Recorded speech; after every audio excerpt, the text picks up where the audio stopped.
Friday night, and we have a little bit of free time on our hands. I thought it would be fun for us to do a live stream for the beloved Noel ComiX YouTube channel.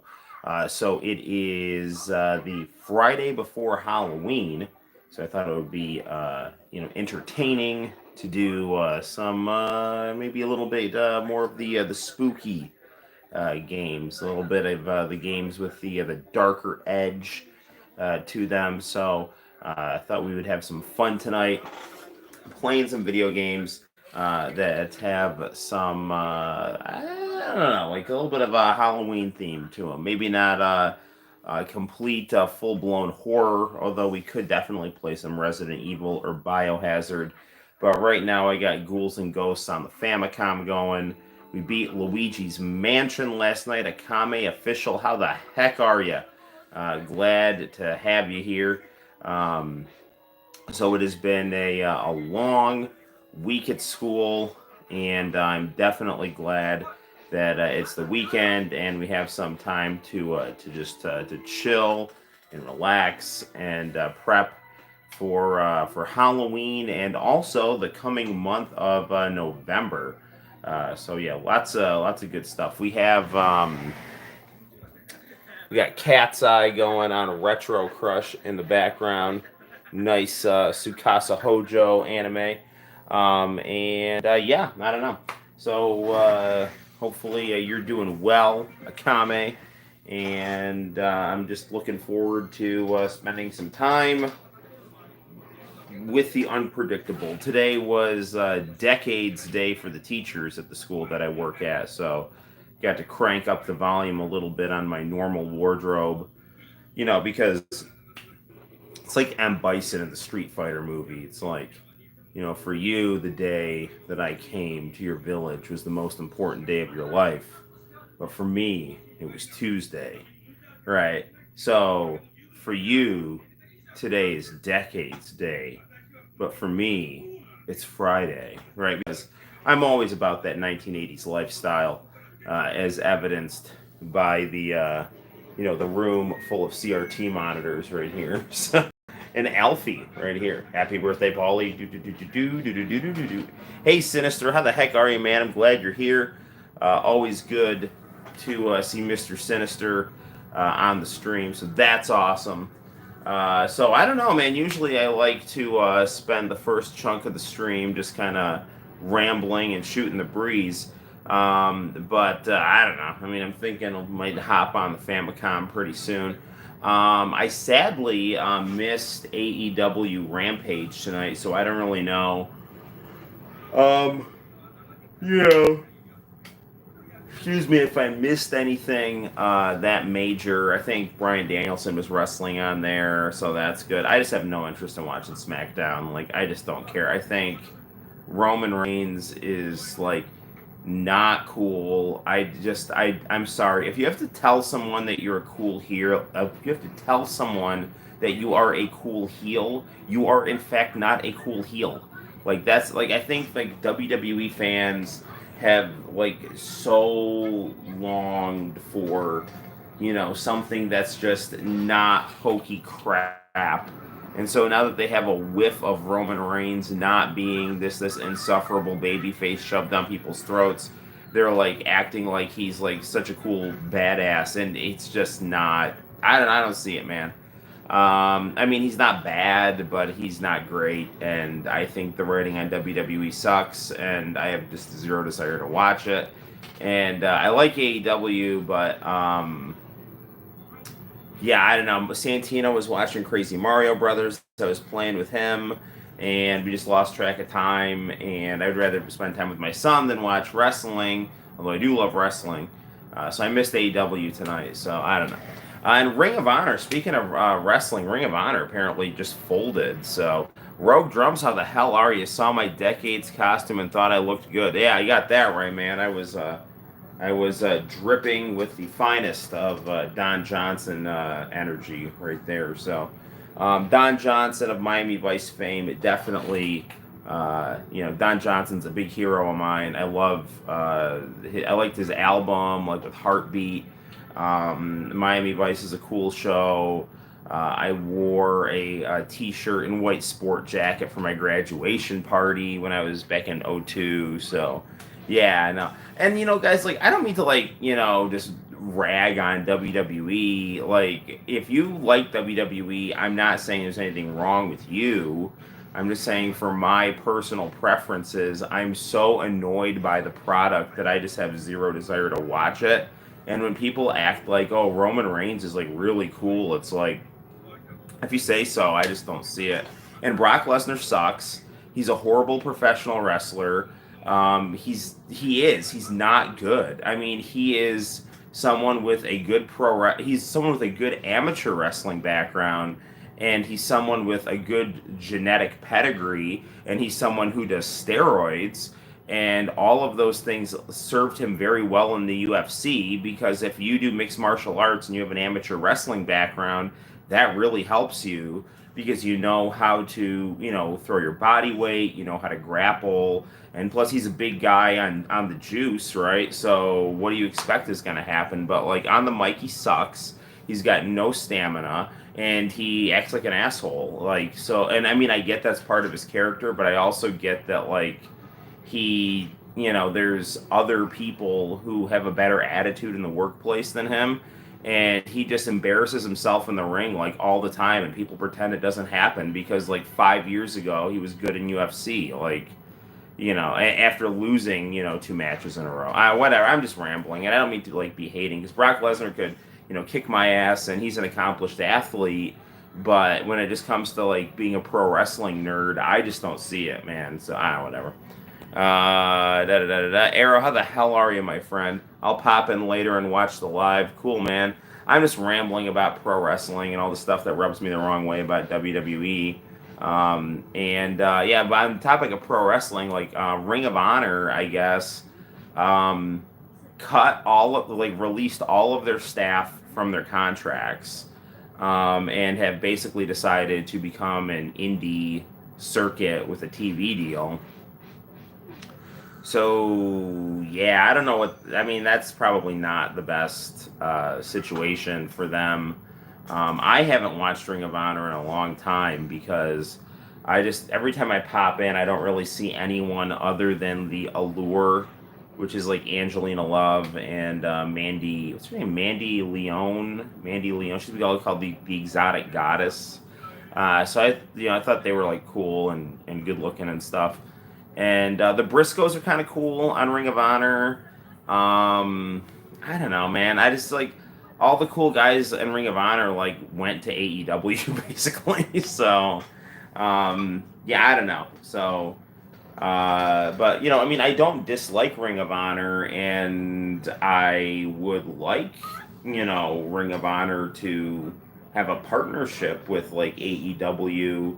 And I think, it would be really cool if they had kind of a recreation of the territory system, and they were having it, for a bit with like the quote unquote forbidden door with like AEW and Impact and New Japan and AAA. So you had these different promotions all working together and swapping talent. And I don't think, and NWA, and I don't think there's any reason why Ring of Honor can't be in that mix. The only problem is that professional wrestling promoters try to screw each other over all the time.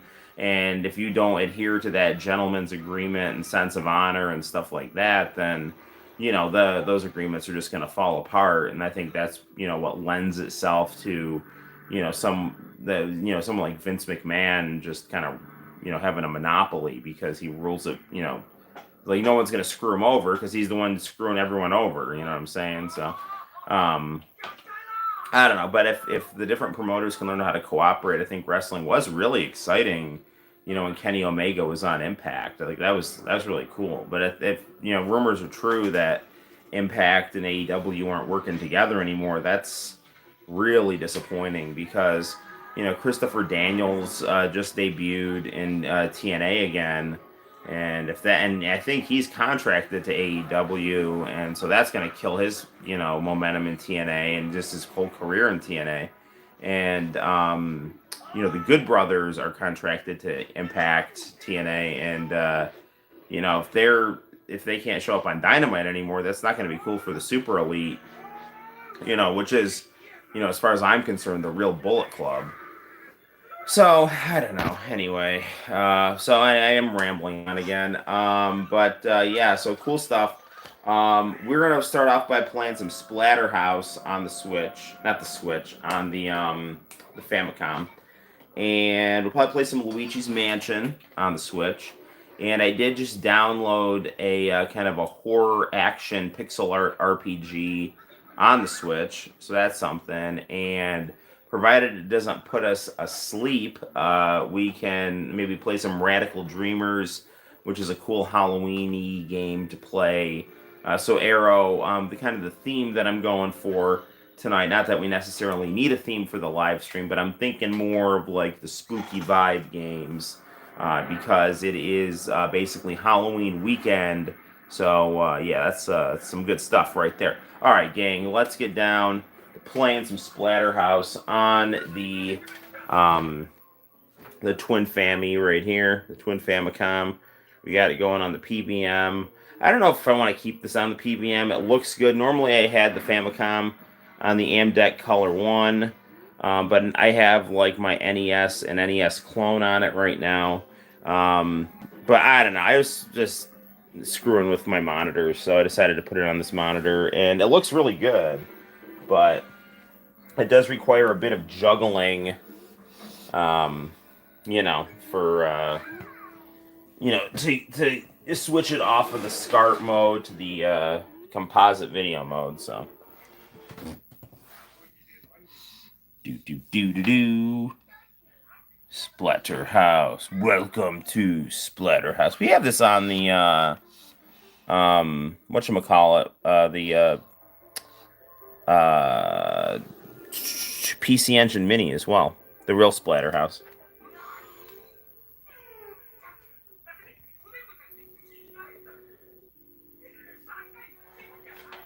Alright. Let's try to get this in a bit more here.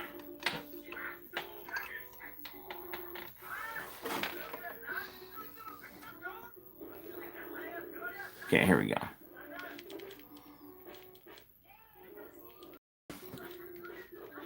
Splatterhouse was a Namco arcade game. So impressive. Yes. The saturation on pretty high, but this is some nice graphics on the Famicom right here. I like how Famicom will go for the Famicom's always at its best when it just decides to go, rather than trying to do something it can't do something it can do well, and that is chibi side-scrolling anime games.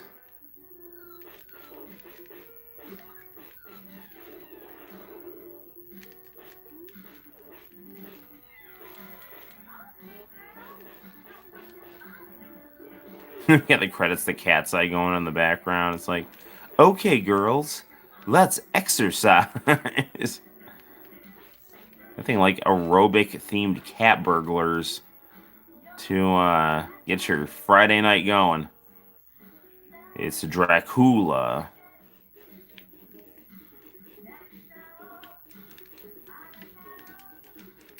Topic of pro wrestling, I'm really hoping that Eric Bischoff has been like running his mouth off on like Tony Khan. I'm really hoping that's an angle, and that at Full Gear, Tony Khan and Eric Bischoff are gonna wrestle. I think that'd be like really fun.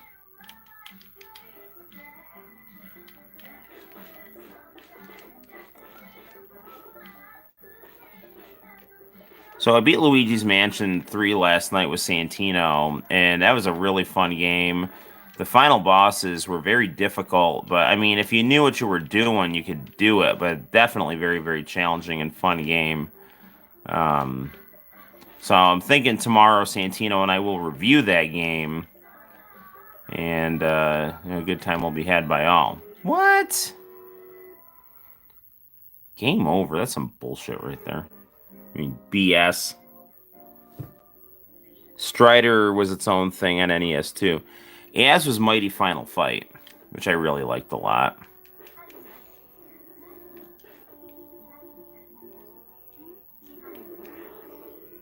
Mighty Final Fight is a really cute, fun game. and actually got a bit more story than its arcade counterpart.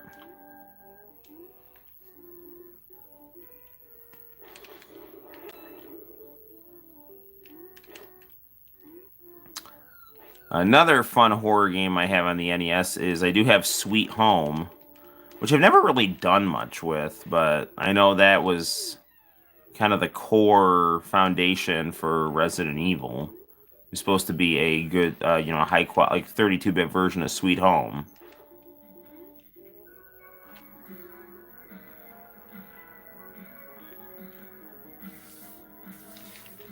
Okay, I don't really know how to beat this guy here.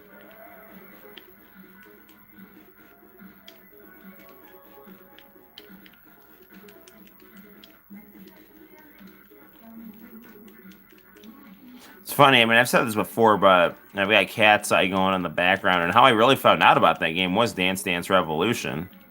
And apparently, International Channel says he's sending me dance pads, so look forward to that.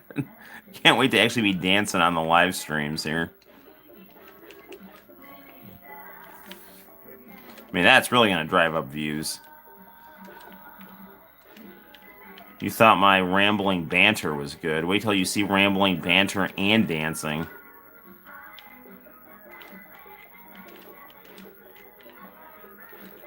I mean, what am I supposed to do? I mean, I keep hitting these guys here. Is he done? Is he going to come at me? Come at me, dog. Is he going under? Am I following him? I guess I am.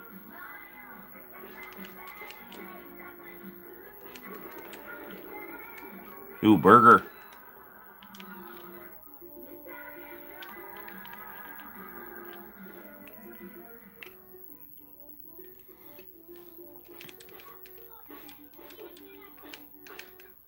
This is like a Bob Ross painting gone both bad and adorable. We're in the woods with a cabin, some happy trees.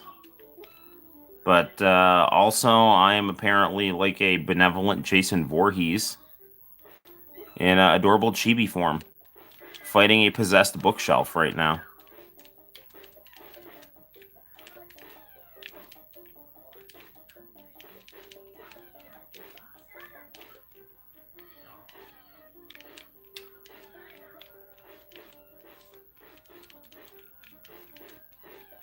It's actually funny. You know what I was watching the other day on YouTube was Hogan's Sting at Bound for Glory. Was it 2011? 2012? I don't remember. It was like Hogan's last match.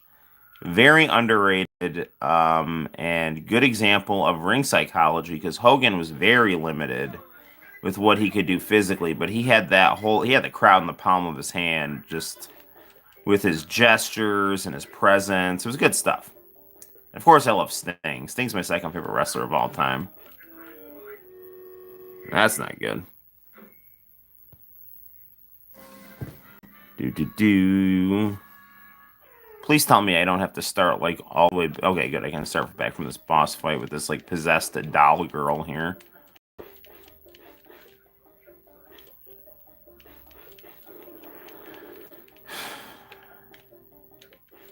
This kind of reminds me of a little bit of my character kind of reminds me a bit of Sans from Undertale.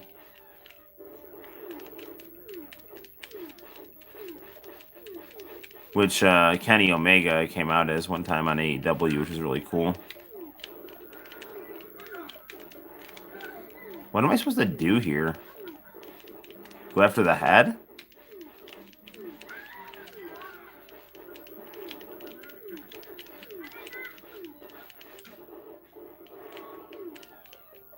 I gotta be careful here. Damn it.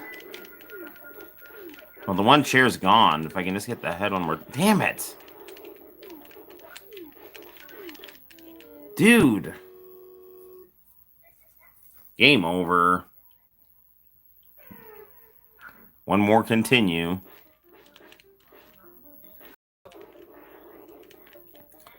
Another thing I saw in the eShop, I was checking out, there were some good-looking visual novels.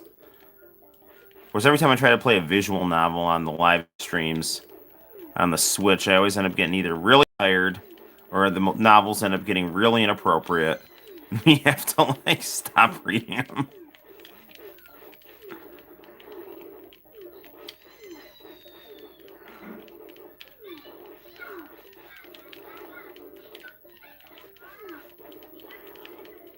We never really found out what happened to that single mom and that troubled college student. I beat her. All right, good deal.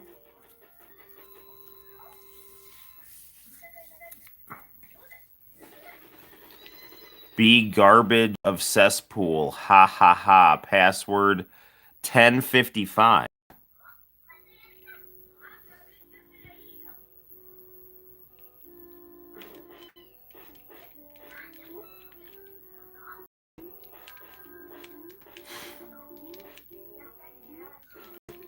I mean, I'm sure I've said this in other streams before, but I freaking love the commercial for Splatterhouse, the Japanese one. It's so cool. It's like this, like, got this creepy girl, and she's like, "Welcome to Splatterhouse," and then it's, you know, just, I don't know. It's like, from Hudson.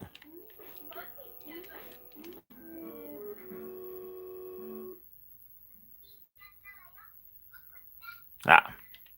Well, there's that. All right, so we got to the second level on Famicom Splatterhouse, so that's fun.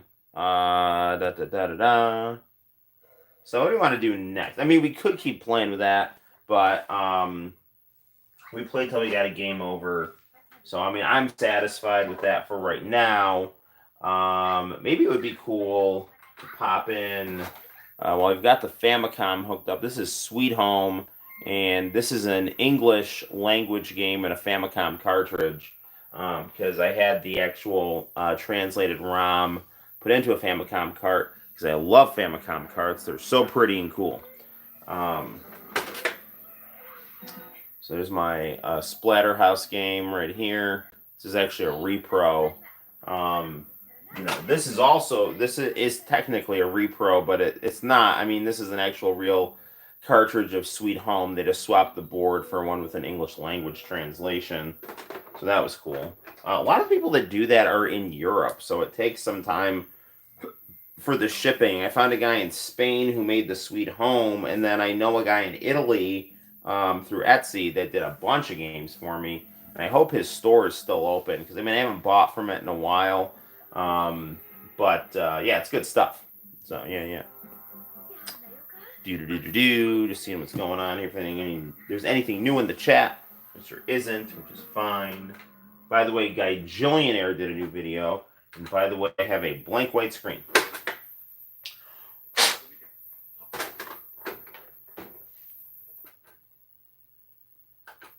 This game looks like it needs to be cleaned.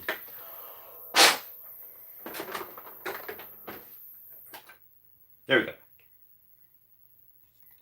Nothing that some good old-fashioned blowing on the cartridge won't fix. Moving my screen to the monitor.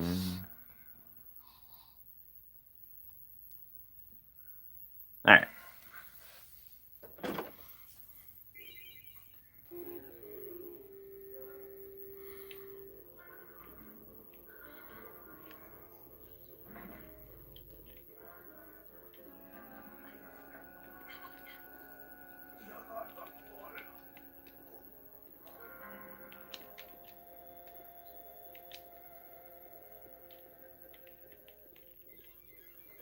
I don't know. I think I accidentally switched party members there. I didn't mean to. It's locked. Ooh, a painting.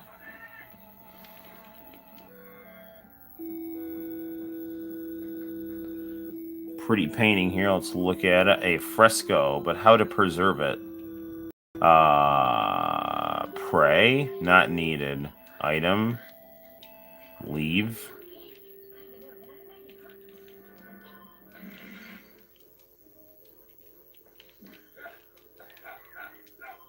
A letter. Welcome to my home. Photographing my fresco will provide clues for you to find your way out. Ichiro. That must be one of the frescoes. Okay. Did I already start a game on this?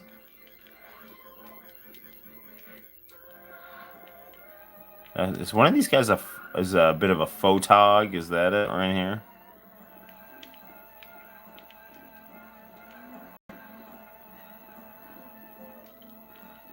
Item key. So who's a camera guy here?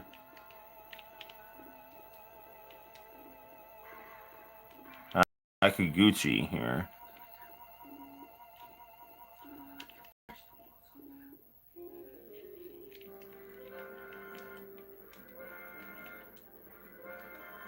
Used camera, but nothing happened. Dude, it told me to take a picture of it.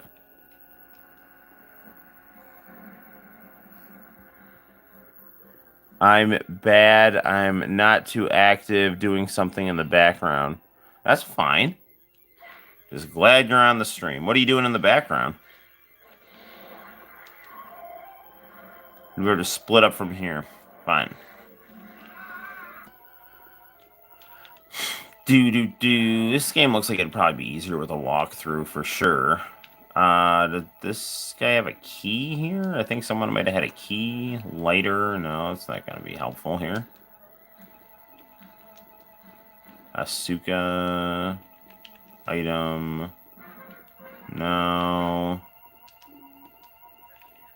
Does Emmy have a key? Yes, she does. All right. Can she get through here?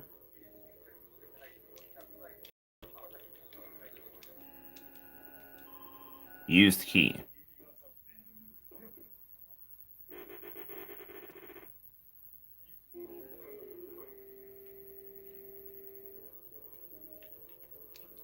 A letter. Let's look at it. A note. The frescoes contain clues. I think they're dated by groups of 3. Okay. A rope barrier. Alright. This is like a really weird game because, you know, it's when you're like upside down. I don't know. It's weird. It's kind of like you're laying down. Ooh, it looks like are we fighting here? Evil doll. Let's check this out here. I don't know how well you can see that, but that is definitely a evil doll right there. So, let's see what we got going on here. Attack it. Evil doll dodge. Attack again. Evil doll glared, no effect. Item, no item. I'm gonna attack him again.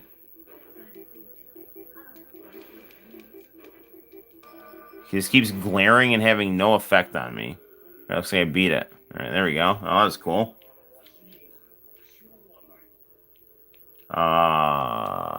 Parte Kazuo.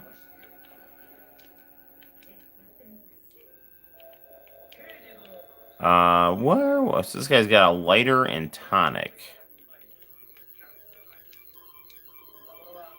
The next fresco is across the chasm on the left. Be careful. There were others like us, frightening. So then the question is, how do we get across here?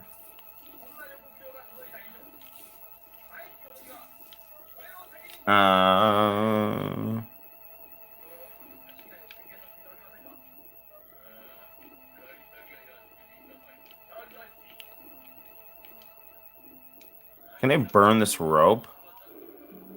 Yes, I can.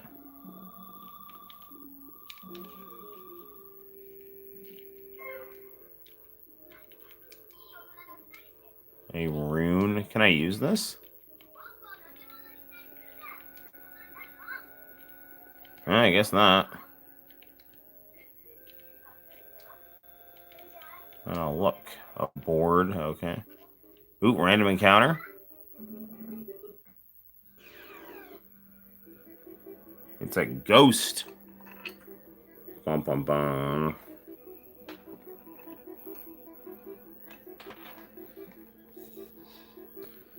Another thing I don't like about having the Famicom on this monitor here is kind of it's got some cords that you kind of have to maneuver the tripod around.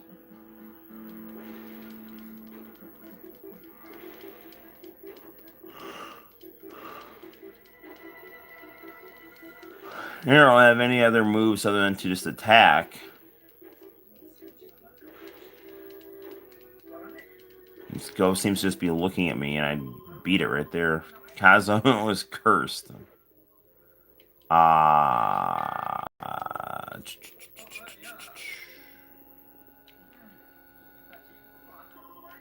Nobody's there.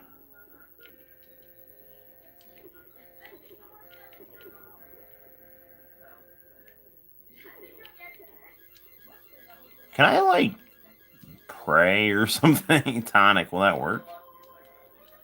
Life restored. Pray up.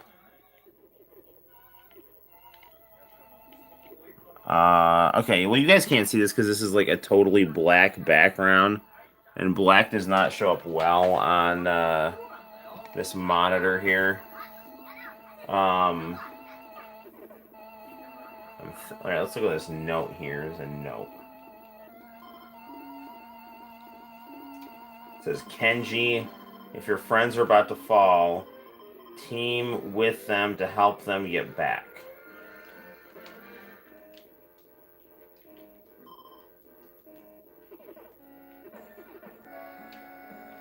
Alright, Alright, let's get back to the game here. There's just some random room. Let's see what the party's doing.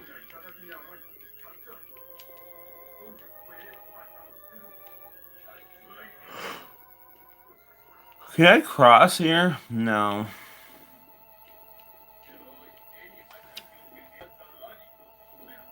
I mean, I can definitely see this game being popular. It has, it's fun. It's got some cool elements to it. A skeleton. Written in blood, spiritual beings are weak against prey.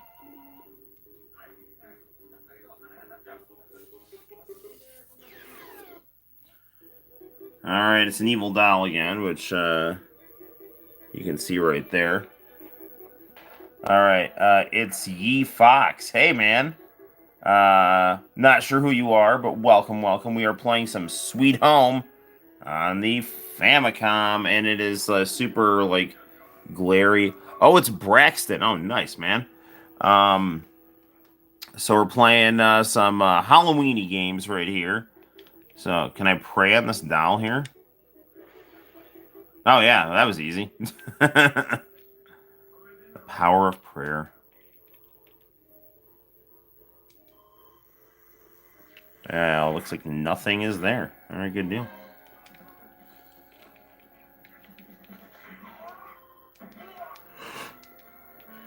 So, can I, like, pick this up? Nobody's there.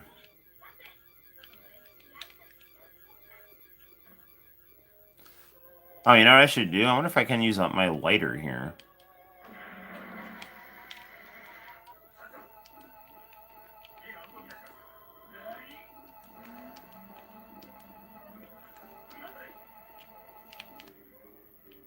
Ooh, more fighting.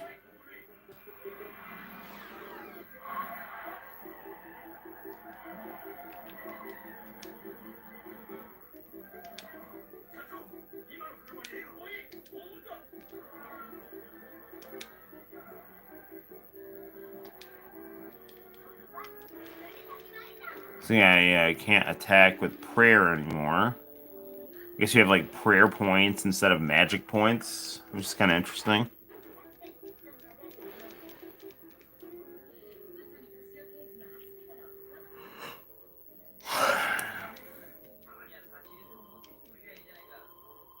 When used later, but nothing happens. I was hoping I could get something going with that lighter, but I guess not. Alright. Well, that's enough of Sweet Home for right now, because that game, it's got a lot of, dark scenes that, don't seem to want to show up well on camera here, so... I'm playing a game that lasted a few days of being closed a beta test. Decided I'm making it 3D for the JoJo game. Ah, very cool, very cool. Nice. Yeah, Aubrey was telling me something about the JoJo game, and how you were gonna tell me something about what you wanted for cover art or something. So just let me know whenever you want. That's awesome. Um, yeah. All right. So what do we want to play next here? We played a little bit of Splatterhouse on the Famicom. Played a little bit of Sweet Home on the Famicom. I am thinking I'm going to switch the Famicom off of this PVM because I don't really. It's too much hassle to get it going. With I gotta toggle a switch in the back, and it's just a whole big pain. Let's take a little trip to the kitchen. There's cat's eye right there. And I don't know. Let's go get a beverage. Oh no, you know what I have? I have spring rolls. Because Braxton, you'll appreciate this. I ordered Korean food, although it's Korean American. So you guys don't know this. So Braxton is like part Korean. He's a student of mine, or was a student of mine. And there's a really good Korean American restaurant in Cortland. But Braxton's mom is like apparently like straight Korean, and she kind of is like, this isn't like legit. So it's kind of like it kind of reminds me of like Italian food versus Italian American food. They both have their merits. So I still wonder if I want to go through with it because there are huge copyright issues. Um, I mean, I don't know, man. Um, my mom is white. Actually, my dad's Korean. Oh yeah, okay. Well, whatever. He said it was trash. Well, it's not trash because I'm gonna eat it right now. Well, I guess that is one man's trash is another man's treasure right there. So I actually had kimchi on angel hair tonight, and it was like really good. So I mean, I don't know, man. I enjoyed it, and here's cheers to you and your family right here. I mean that in a good way. Um, um,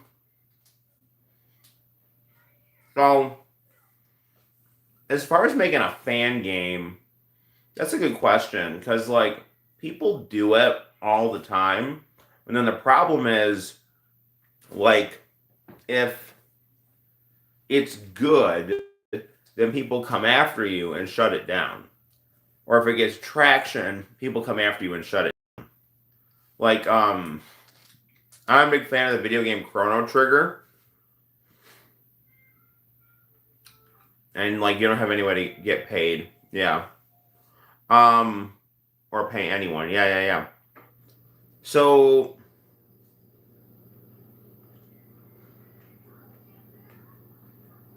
sorry, I'm chewing the spring roll. There's a game called Chrono Trigger Resurrection that was a 3D version of Chrono Trigger, which is probably the best pixel art RPG of all time. And everyone was super psyched about this project, and Square got wind of it, and then they basically just said we're putting a cease and desist. Now, I don't even know if that's legal or not, but the problem is sometimes big corporations will just come at people with lawyers, and just even if they're not going to win the trial, they figure they can try to force people to either hire a lawyer, and then they drag out the proceedings, and the people can't afford to pay their lawyer anymore, or they just scare people off because they don't have the money to defend themselves. So yeah, that's the really scary thing. I mean, they wouldn't sue you. I don't think they'd sue you, but I think what they would do is they would just make you stop your game. You would have sunk time into it, but yeah, and that would never be able to see anything outside of your bedroom, basically. Um, well, I don't know, man. Um, I mean, I would think in principle it's like fan art, but I guess people get really. I don't want to see it go down after so much work. No, I understand what you're saying. I mean, it's interesting. Because the other thing is Friday Night Funkin'. I mean, they use copyrighted characters all the time, but I mean, it's like this like weird fan game free to play thing. So I mean, I don't really know how they're doing that. I mean, I love that they do it. Like crazy Mickey, like zombie Mickey Mouse or like evil Sonic, or it's not a direct copy of the characters. We could play that game if we want it. I mean, um, I'm trying to think. Did I start charging my Chromebook? Because my Chromebook was at like 1%.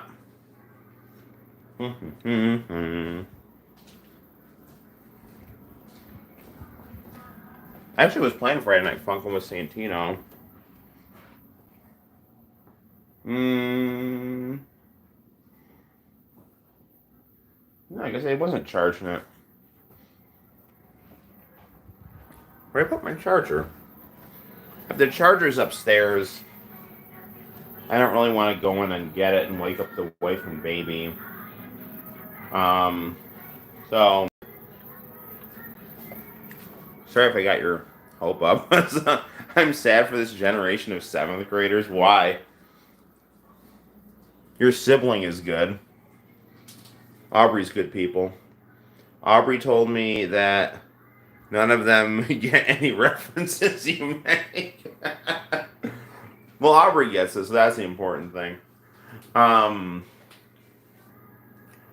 Actually, did you see Usagi's costume today? The Misa costume from Death Note? Because that was insanely awesome. That was fantastic. That was the best costume I've ever seen a kid wear to school. That was like so cool, and like Usagi looked just like Misa. Everything was like just like spot on. Like she had the look and like the hair and the apple and the Death Note, and I mean, it was like that was some like top tier cosplay. So yeah, that was just fantastic. It's really, really, really, really good. My parents didn't know it was costume day. They would have bought me a Joe Taro costume from what's SC. That'd be awesome though. I'd love seeing you as a Joe Taro. That'd be hilarious. So guys who are watching who don't know this, like Stardust Crusaders. Yeah.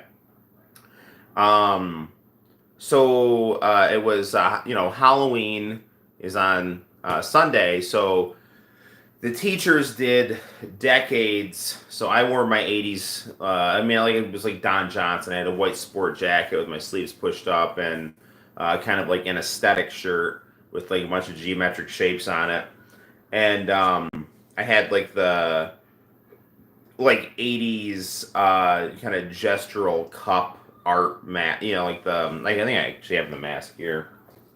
I got it from a site called Vapor 95. Do I have it here?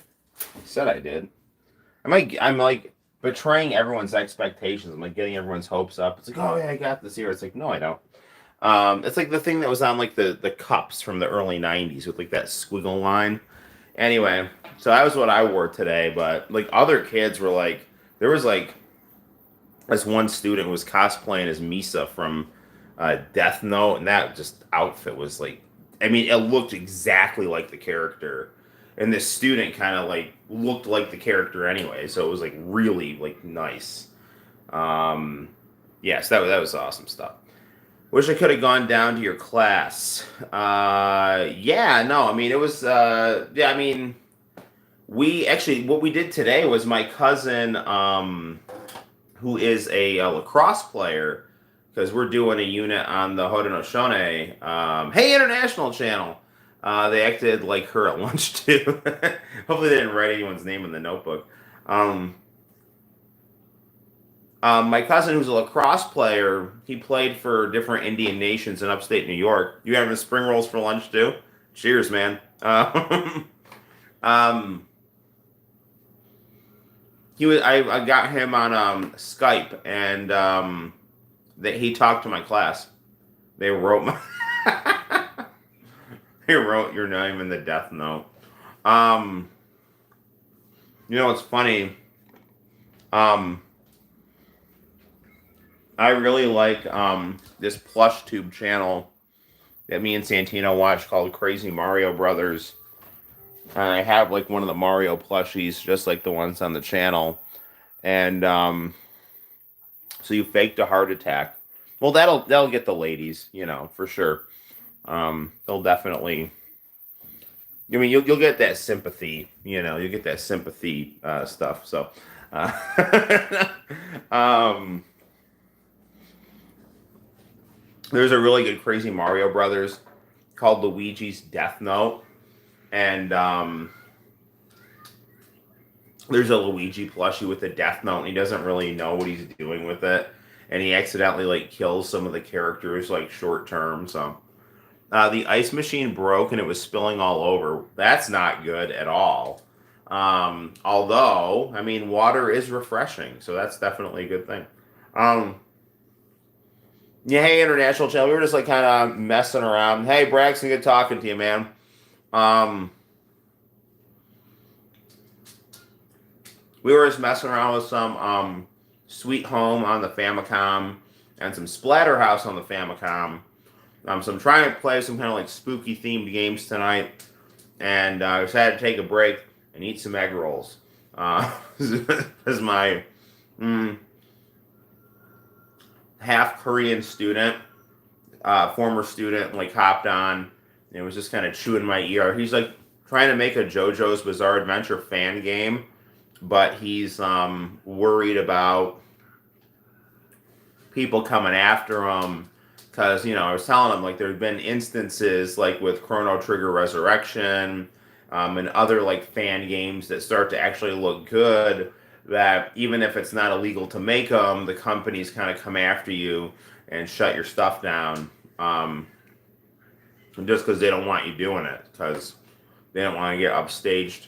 Now Sega is pretty good about, they're rather than like, they'll just like hire the people making the fan games, Like, you know what? Never mind. It's gonna work for us and make the game. Like that's how we got Sonic Mania, and that was so good. So, um,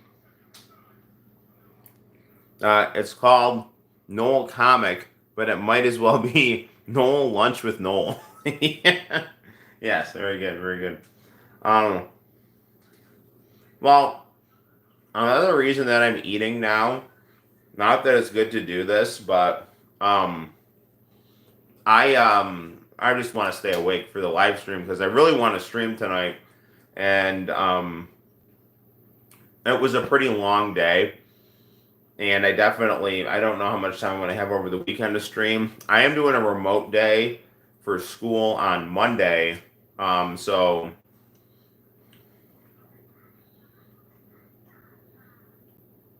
I could potentially stream Sunday night because I don't have to actually leave the house. I always have to get up a little earlier because I got to drive to work. So, how do you guys do Halloween in the school district? So, Braxton and I were just talking. The kids did costumes, and the teachers did costumes based on decades. But I had a former student who cosplayed as Misa from Death Note, and this kid was like a clone of this character, and the costume was like really high quality. Like, I mean, it was like Misa just like walked right into my classroom like today. I was like, holy shit, that is so cool. Um, High school kids don't do anything for the most part, and but I'm sorry, high school kids don't do anything for the most part, but they have a parade on for elementary school kids. That's cool. You know what's like so weird? It was like the opposite because my son's in kindergarten and they said no kids can dress up, but I teach seventh grade and the kids like dressed up. So I don't know why they did that different for the kindergarten kids. I have absolutely no idea. My wife put my daughter in like a head wrap so she looked like Miss Cleo, the tarot card reader. Like, call me now for your free tarot reading. So yeah, it's good stuff. So my daughter's adorable, and she's even more adorable when she's like a fat Italian baby version of Miss Cleo. It's just like the best thing ever. So, have you ever had? I think you have to pay money to dress up in high school here. What? That's so weird. Like I'm going as Bowser for Halloween, and Santino is going to be Bowser Jr. So that'll be fun. And I have a Bowser mask upstairs, and Santino's got his Bowser Jr. costume. The only thing that's got to be done on it is tomorrow, and I'm drawing at the comic shop tomorrow. So I'm gonna have to maybe do this like when I get back or at the comic shop. But I got to just draw his bib really quick. Um, so yeah, but I ordered a Bowser hoodie like 3 weeks ago that has not come in the mail yet. So I don't know what's going on. I got other stuff I can wear instead of it in case it never comes, but I got the mask, and that's the important thing. Um, yeah, it kind of makes people less likely to wear a costume here. I don't know. That's weird, unless they're like afraid kids are gonna like put weapons in the costumes or something. But I mean, I don't know. I don't think that would happen. But I don't know. Whatever. But Arrow, you graduated, right? Are you done with school? Because I know you and Rogue Drums are, I think, around the same age, and Rogue Drums is in college right now. It was actually really funny because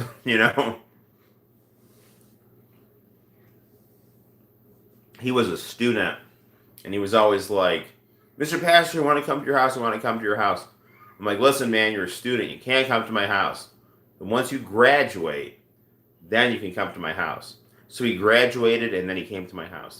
So he's over a few. He's actually over a couple of weeks ago. So, um, you're done with high school. That's awesome. Congratulations. Cheers. Actually, I'm gonna get some water from the fridge. Trying to figure out what we should play next. Um, Probably play some Luigi's Mansion. When do I start Thanksgiving vacation? Interesting you say that.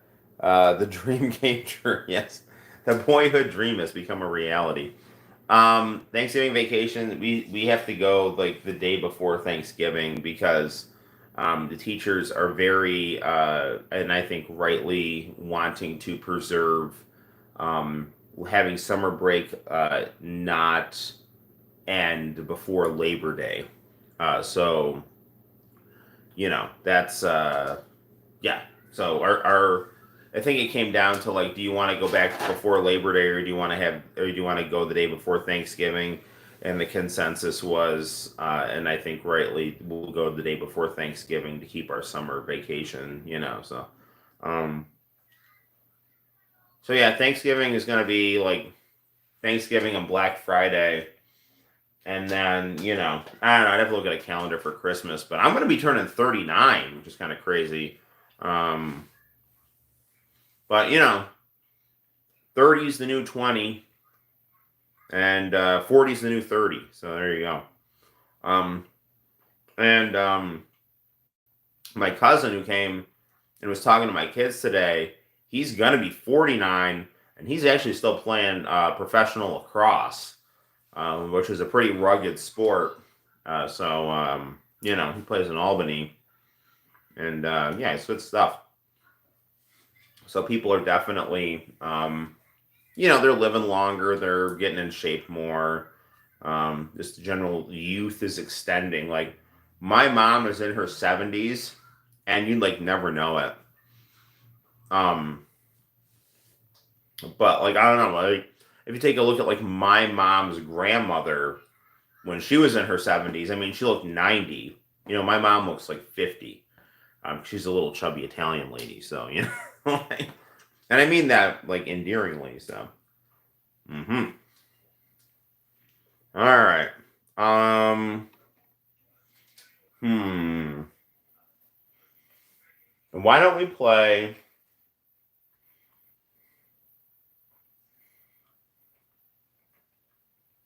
Now let's play some Radical Dreamers. That's such a good game.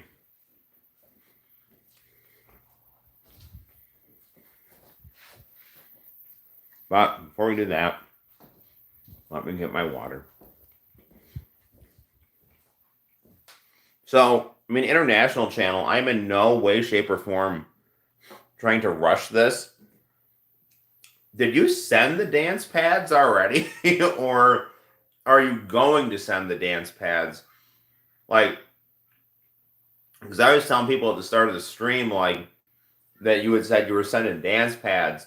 And that would really, I think, add to the comedic dimension of the stream to basically have, you know, rather than like doing our thumbs for DDR, actually kind of get some of the dancing going here. So I just need bubble wrap. Very good. That Paisano strength right there. All right. Well, I look forward to it, man. So that'll be lots of fun. All right. Well, I'll send it next week. Well, thank you very much. Yeah, I'm not trying to rush it or anything. I just was curious. You know.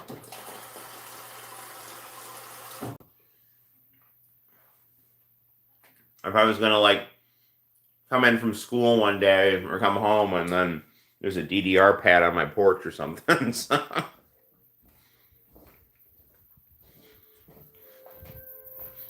We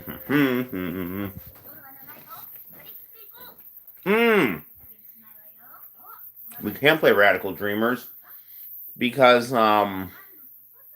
my Super Nintendo is actually did I finish my manga? Not yet. So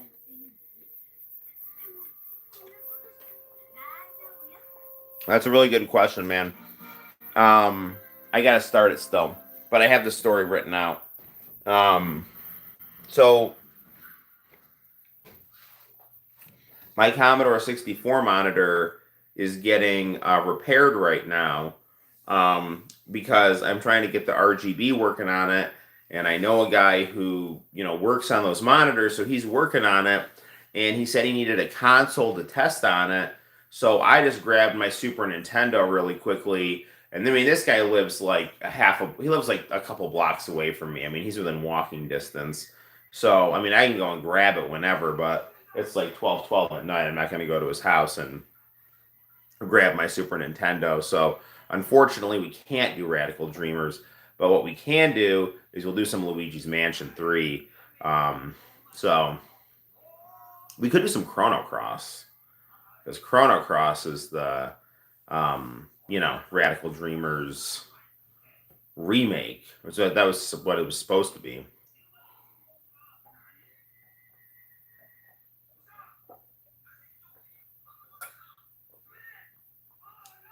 I can't believe they, didn't have Magus officially be in the game. They opted for the kind of, ambiguous Guile or Alf, like TV's Alf. He's called Alf in the Japanese version, so. All right. So, I don't know. Let's go back to playing some games here. So, I'm gonna not right now, but I'm gonna take this Twin Famicom and put it back on the Commodore monitor, which then begs the question: what do I have going through the SCART cable here? It is my Sega Genesis here, so.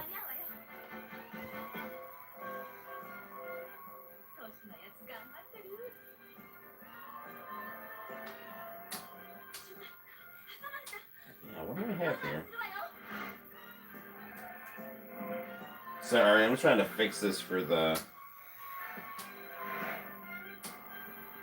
This is another reason why I want to have.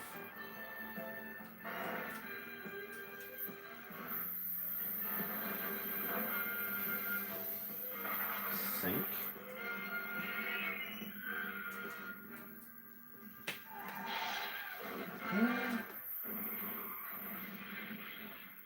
Unless the game's just not working right on it. Which it should. I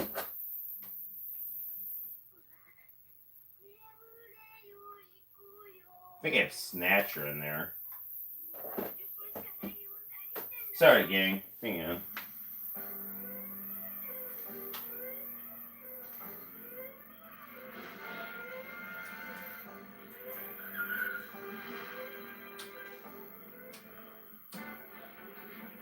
There we go. Alright. Alright. Whatever. Yeah, I'm not doing that anymore. It's too complicated to like screw with all the like commands and everything, so. But we got our Game Genie going, and now we got the RGB SCART rocking and rolling, so.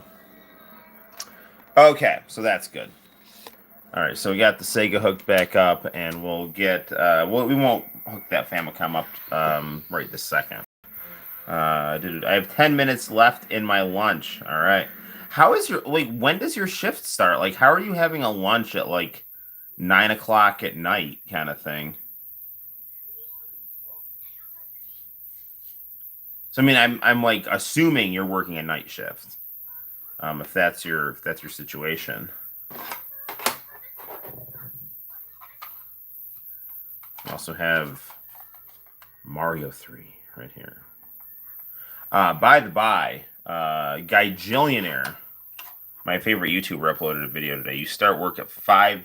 You start work at 5:45. When do you get done?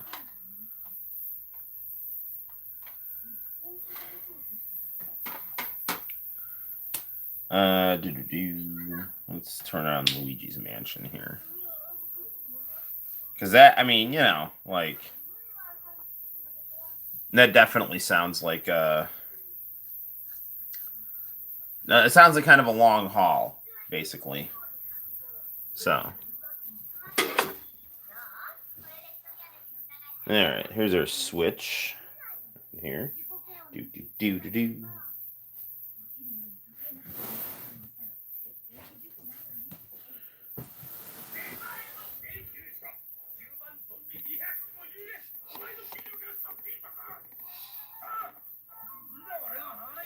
Okay.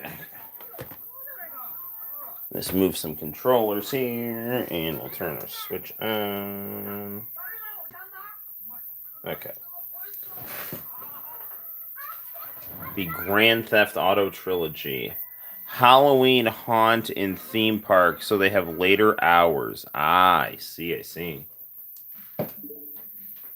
So I ordered Evil Tonight, which looks like a very cool game. But let's play some Luigi's Mansion right here. So Santino and I beat the game. So actually, you know what we're going to do? Why don't we go crazy here and see if we can beat it again on the stream?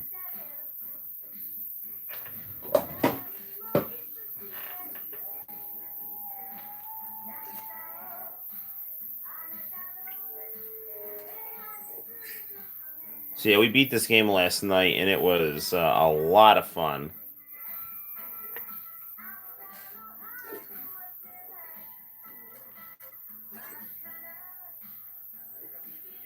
Okay. So there's 15 floors you got to do, and this game has is basically like an action RPG with Luigi. And this is the first Luigi's Mansion I've ever played. And again, I thought it was so weird because the whole kind of point of Luigi is that he can jump higher than Mario, but he can't jump in this game. So, all right, here we go. So we're fighting King Boo right now. He's the final boss. Oh, man.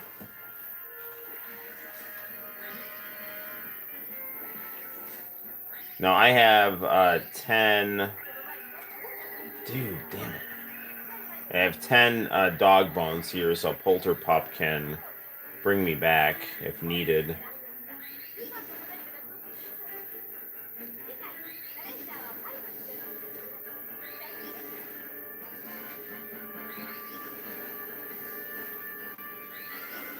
Run, Luigi. Run like the wind. So we got to wait for him to shoot these bombs at us here, and that's going to be it right there. So we need to aim it. Damn it.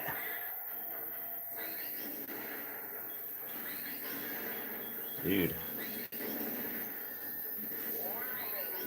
So that's kind of the problem, is like aiming the bombs, kind of just running around. You got to be kind of quick about it. Hopefully he throws another batch here.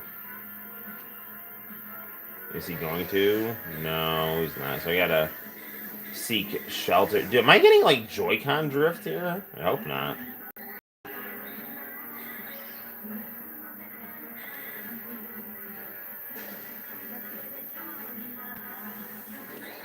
Damn it.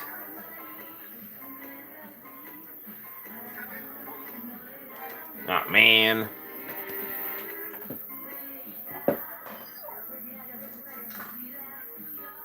Wake up, Luigi.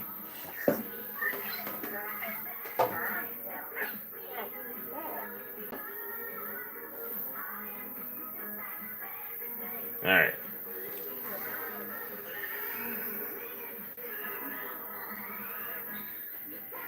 Alright, do it. Throw the bomb. Throw the bomb.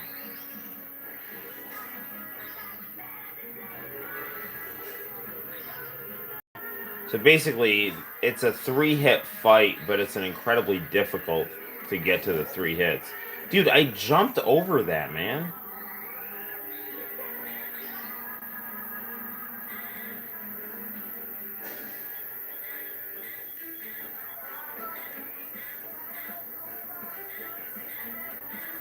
There we go.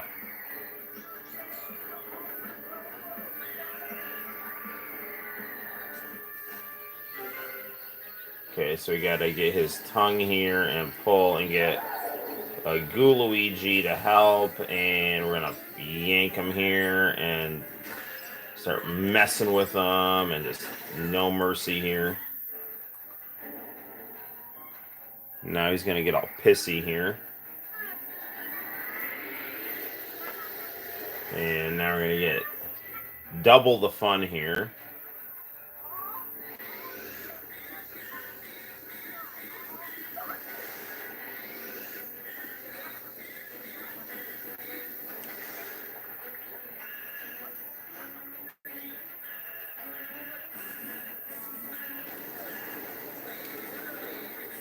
So now they're kind of trying to hop and start some aftershocks here.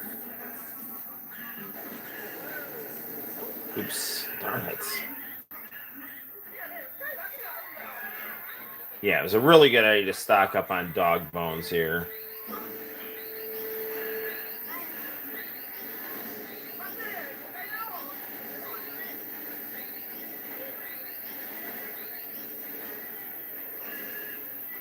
Luigi's so cute.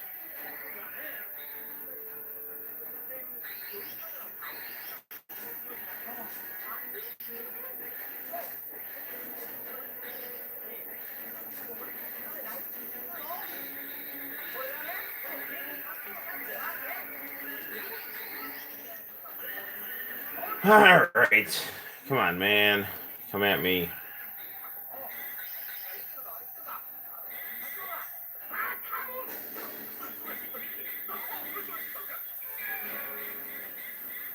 There we go.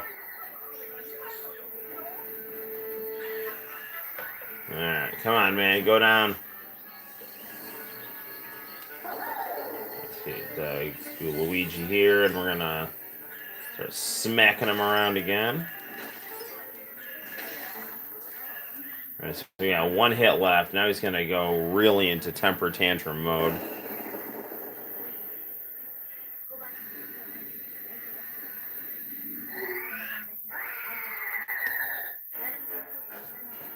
Sinister is back. This isn't Mario. Mario's missing. No, I'm headed out. We'll watch the stream when I'm back from home. International channel, thank you for your friendship, and thank you for stopping by. And thanks for the dance pads, man. You were just like super generous, and I appreciate, your friendship and all that stuff.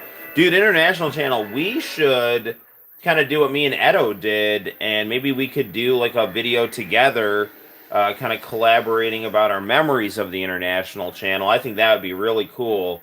So we should definitely like try to tape a tape a Google Meet and have a little chat, and we can upload that. I think that'd be like super cool if you're down for that. Um, yeah, and always thanks for watching the streams and all that good stuff. Okay, so now we have to be careful here. So Sinister, we are at the final boss of Luigi's Mansion right here. We're fighting King Boo, and we're trying to play some spooky games here. And they don't come much spookier than Luigi's Mansion here. So do love me some Luigi's Mansion. Santino and I beat this last night. I was gonna play Radical Dreamers, but my Super Nintendo is getting used for a monitor I'm having repaired. So I'm actually without my Super Famicom right now. Which is basically a Super Nintendo Junior with a Super Famicom sticker on it. So, but it's RGB modded, so that's really good.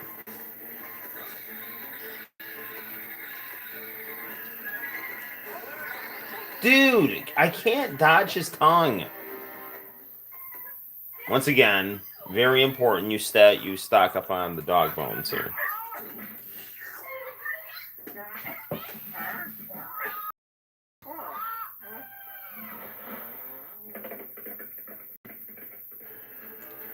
All right, come on, man, shoot those bombs.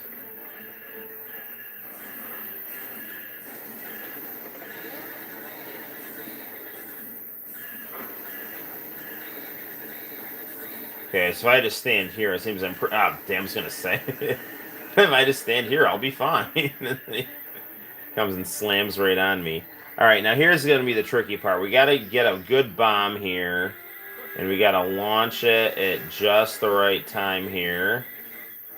And I think, did we do it? Nah, it's the wrong one.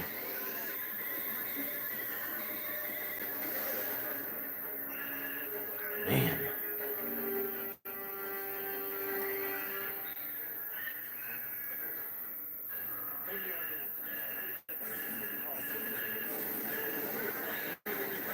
It's funny, like the Helen Gravely fight, the second to last boss in this game, that was a very hard fight. I don't know if this one's easier or more difficult. I think the first two forms are easier. The final form is more difficult than the other bosses in the game. I mean, the good news is he's got a pattern and it's only 3 hits. The bad news is that, I mean, like, his final form is a real bitch. Like, really heavy hitting attacks. Only one chance to hit him. And you gotta try to pick the right one here.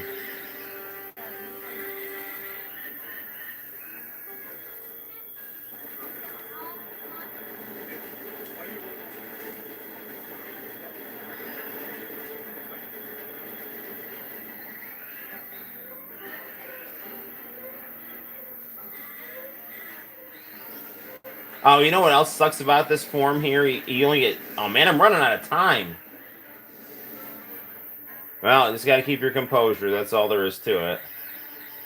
Because panicking isn't gonna make it better. Yes!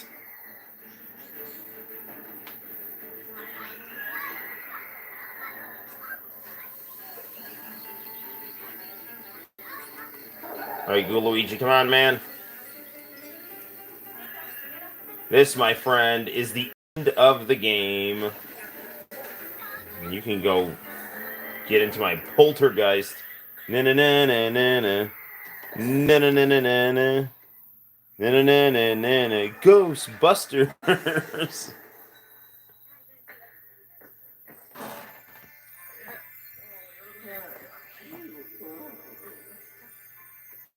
LOL at that Coleco joke. What Coleco joke?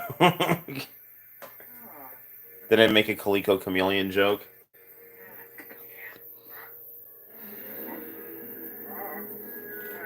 I know Lady Decade just did a video on the Coleco Chameleon. I haven't watched it yet.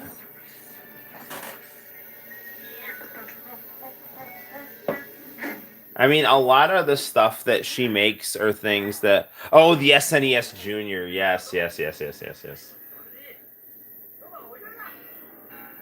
Yep. Well, I do have a Coleco Chameleon. That is true. I have a Coleco Chameleon, and it's fantastic. Yeah. It's the SEN. It's the SNES Junior. I just didn't duct tape it black. I just didn't like spray paint it black and throw a bunch of duct tape on the back of it. You know. So. No, it's not a question of spray painting it black. It's a question of stuffing the guts in an Atari Jaguar.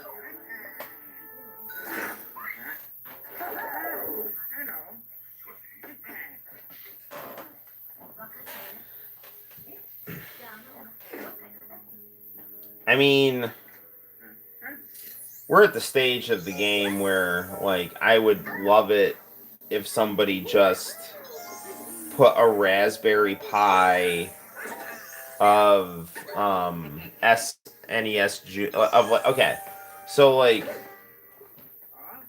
make a Raspberry Pi with a bunch of SNES ROMs and put it in a Atari Jaguar shell that says Coleco Chameleon on it.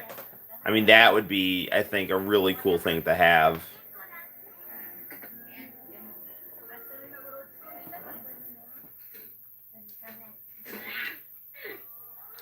And then you could have like the flash cart with whatever game that he had on there, you know.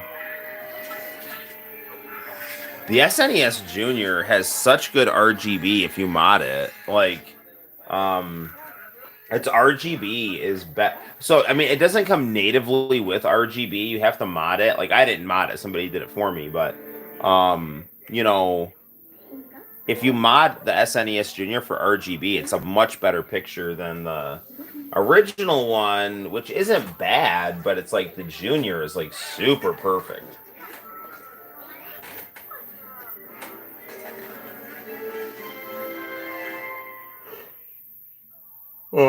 Luigi, you saved the day. You saved your friends, and you helped these ghosts become better ghost people.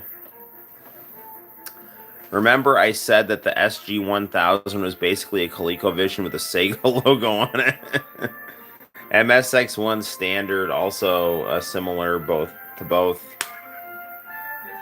Um, I wish I'd make an MSX Mini with like Metal Gear 2 Solid Snake and that Pony Metal U-Game game that was never made, you know? Final Fantasy, dude, if you want to hear like beautiful music, you should listen to the Final Fantasy VII interlude on the MSX. That is some good freaking stuff, man.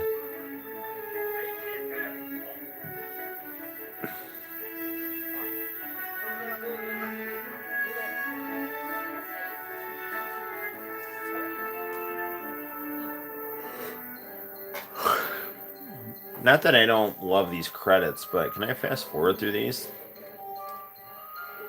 Yes, I can. Okay.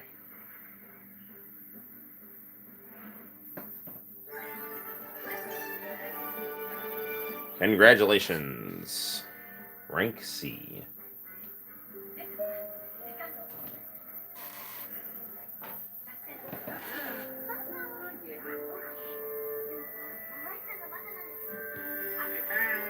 I wish ROH would have been bought and absorbed than to suddenly die. Well, I mean, there's rumors going on that AEW wants to buy it, which would make sense considering that a lot of members of the Elite have a heavy presence in the ROH tape library because of like New Japan and Ring of Honor's relationship.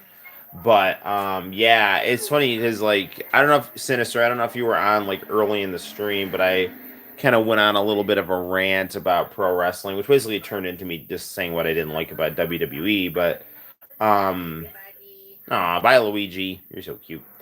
Um, but I was kind of talking about how Ring of Honor basically canceled every contract of people on their roster, and that I had kind of stopped watching Ring of Honor because I mean I was never like a huge viewer of it, but there just was not a lot of talent that I was super psyched about. I would say my favorite talent in Ring of Honor is Angelina Love and Mandy Leone. Other than that, and I like Jay Lethal, but I mean, I think from what I've seen, the Jay Lethal in Ring of Honor is a much more kind of serious champion than the kind of more entertaining Jay Lethal in TNA. And he was one of my favorites in TNA, like the Black Machismo and all that other stuff. You were there. What you didn't like about Brock Lesnar? Yes, yes, it's true.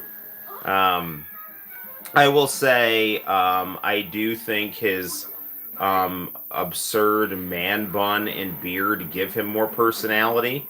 So that's good. I mean, he has a more unique look. And as much as I bitch about Brock Lesnar, I would be so happy if Brock Lesnar played Eddie Brock in a Venom movie. Because he was born to play that part. Like, I mean, he literally is Eddie Brock. His name is Brock. He looks just like Eddie Brock. He's got the big physique, for Venom. Like he would be completely perfect to play Venom and Eddie Brock. And the thing you could say is like, oh, people say like, oh, what if he can't act? It's like, dude, he doesn't have to act. Like he basically has to just be himself and memorize lines. Like because he's Eddie Brock. It's like Mr. T. Like Mr. T just plays himself in every movie, and it works perfectly because all he's doing, he's not like a method actor. He's just playing himself. So, yeah.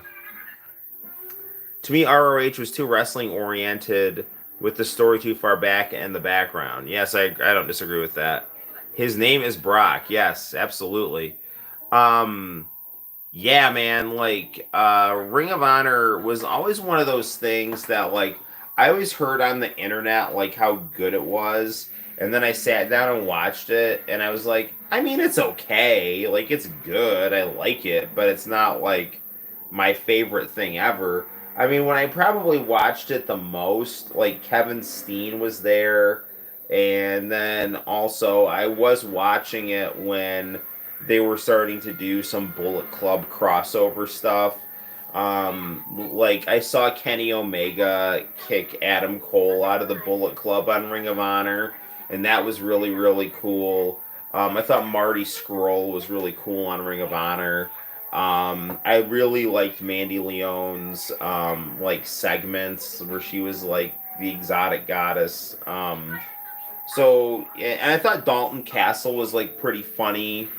I know they tried to make him the champion. I don't know how that actually like worked because, I mean, and I'm not trying to sound like controversial or anything or insulting or anything like that, but like normally like the gender bending gayer wrestlers, like wrestling is a very macho male fantasy oriented type thing, and the characters like that aren't usually like a male ideal that they would want to emulate. Now if so now and since for what I could tell, Dalton Castle was a babyface when he won that belt. So my hope was that they didn't try to turn him into like a Ric Flair, like how every time like there's a champ and the guy's got, they like don't know how to have the guy act. They put him in a suit and say like, I respect this belt and this company. Like, I hope they didn't do that with him. I hope they just had him just like be himself and also be the champ. Because he was a funny, entertaining, charismatic guy. And I thought it was like weird how he and funny how he had those like man servants or whatever, So, yeah, I don't know. He was kind of like Gold Dust, but without the hot wife. So, and I watched a little when it was on the same channel as Impact. I do, yeah, man. I remember like Impact and Ring of Honor were on like Was it Destination America? Yeah, Destination America. And like the internet was so anti-Impact at the time that they were all like psyched about Ring of Honor going there, and they were like, yeah, we're gonna like stick it to Impact and blah blah blah. And then like I remember like Ring of Honor drew like 80,000 viewers one week, and they essentially just got canceled. Yeah, so that's pretty much the end of Ring of Honor's experiment on Destination America. But, from what I can tell, the reason, from what I've heard from Angelina Love, and it sounds like, Eric Bischoff and some other people, that, I mean, kind of the main reason that TNA ended up getting off of Spike TV was basically Dixie Carter tried to play hardball, and the Spike TV people were like, yeah, no. And so then they lost their TV contract, and yeah, that was kind of the end of it for TNA in terms of them being a really legitimate promotion. I like TNA. I mean, I really liked TNA when Kenny Omega went there. And they had like Don Callis. Don Callis is so funny. Like, I don't understand anyone who doesn't like him because he has got such good mic skills. He's like a really funny heel too. So yeah, no, he's just fantastic.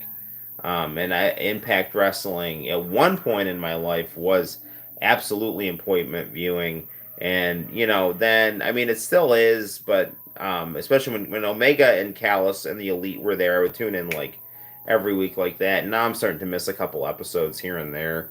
Um, but I really wish they would still maintain a working relationship with AEW because they need it. And then there are these like delusional Impact fans that are like in the comment section or stuff, and it's like, oh, this is the best ever. It's like, dude, it's like you don't understand. Like, you guys went from filling good chunks of like bigger arenas to not being able to sell out a cafeteria basically. So it's not like, I don't care how much you like the creative, it's not, TNA's not in a good place. I mean, they're better than Ring of Honor though, but for sure in terms of their situation.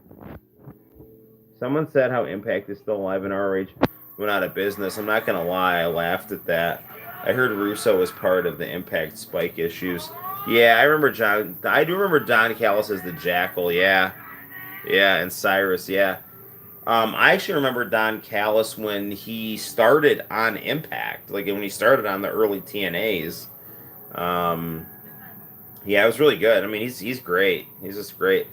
Um, yeah, no, I think it's awesome that Impact is still around because it just was getting shit on for so long by so many people, and everyone's just like, oh yeah, good for good. Impact's suffering, blah blah blah, and it's like Impact has been around for definitely longer than ECW, and I mean not, I mean WCW.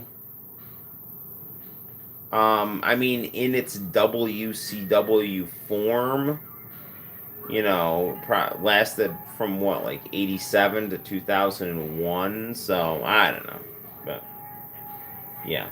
All right, let's see what else we got on the Switch here. Want to check out that other game here. Oh, if this stream doesn't go like super late, I will try to do another one. All right.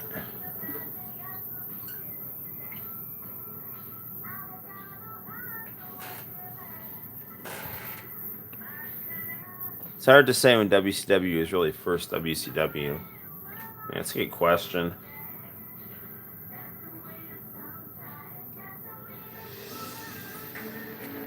Dia Games.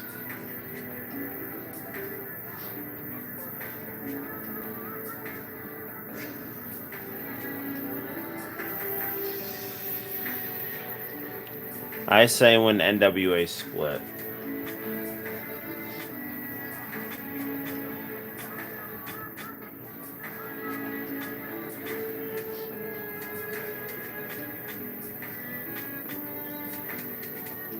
Soften graphics. No.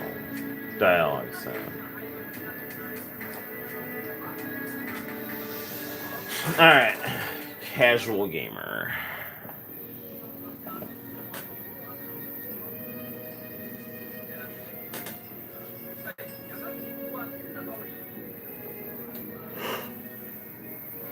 I was actually just listening to Jeff Jarrett's My World podcast about both Hulk Hogan trying to come in 2003 and then the first Monday TNA. And yeah, they were good. Where's Sylvia? We've been waiting almost an hour. Who knows? You know how strange she can be. Maybe her mint chocolate ice cream made her sick. Or she could have stopped at the store and gotten absorbed in a strange shopping dimension. That seems extremely unlikely, but I hope.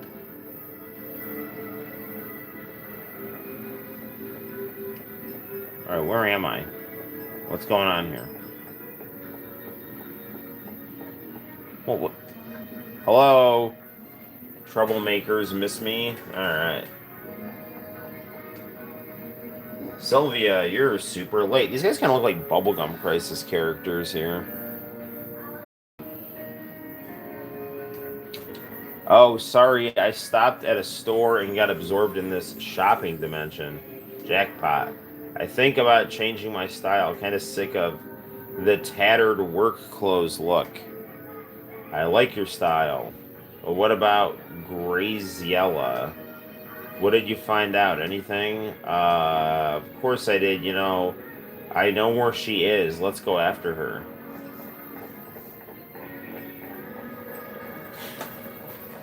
I can already tell I'm not going to be able to play this game that long. It's got a lot of reading in it, and man, like reading at night. I love RPGs, but it puts me out at night.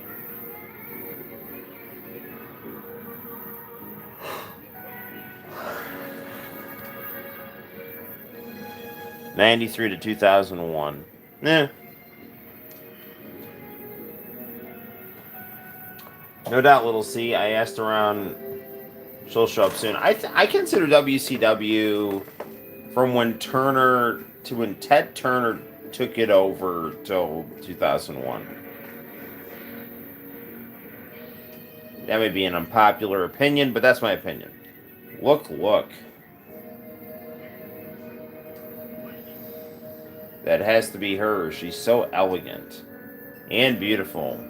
Hello, I'm right here. National Beauty Extraordinaire.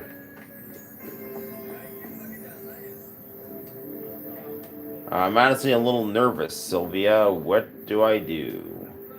Just go over there and show her the diary. Don't lose your nerve now. After all you've been through, you're fearless.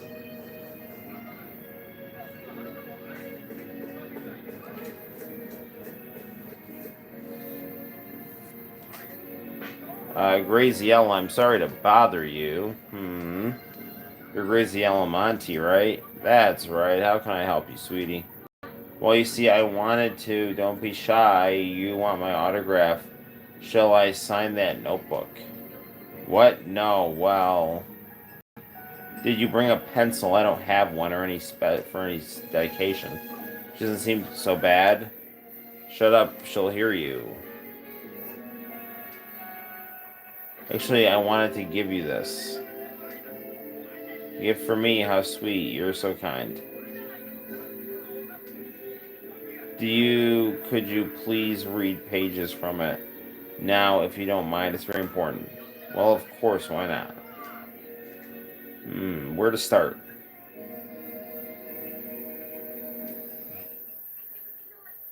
Where did you find this? That's, there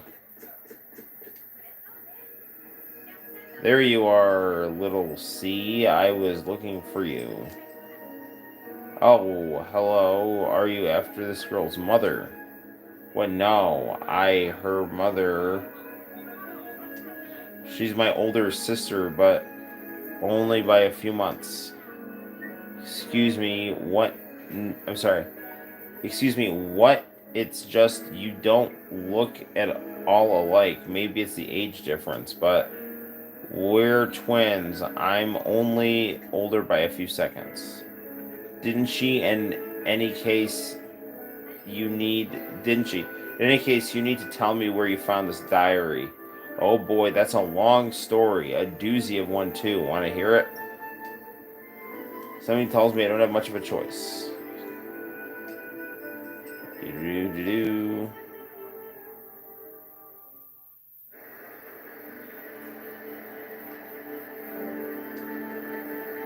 Almost didn't make it through that damn gate.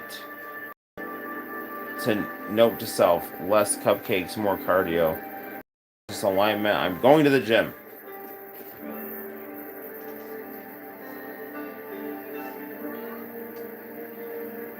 What a dump. Maybe a far cry from what it's like. Sorry, maybe a far cry from what this academy used to be. Whereas, yeah.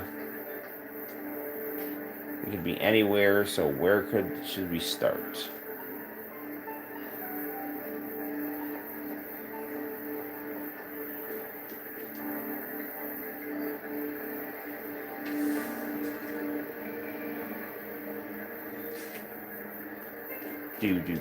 Do.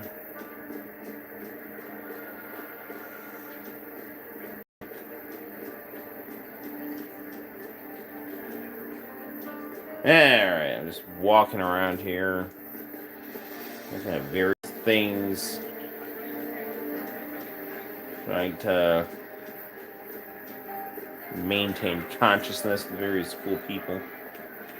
Alright. What do we got going in the chat here? It felt like Vince booking Backlund out of there and putting Hogan in there was extremely symbolic, and nobody thinks about that so much. Yeah, for sure, man. Alright, so I'm trying to at least complete one task on this game here.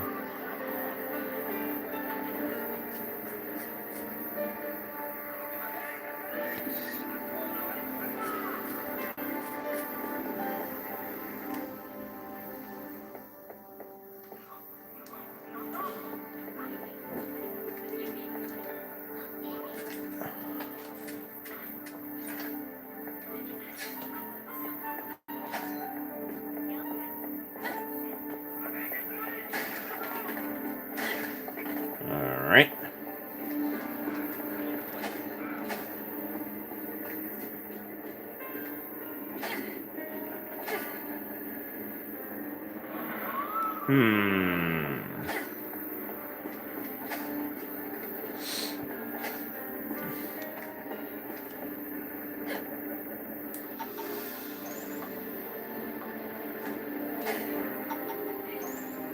There you go.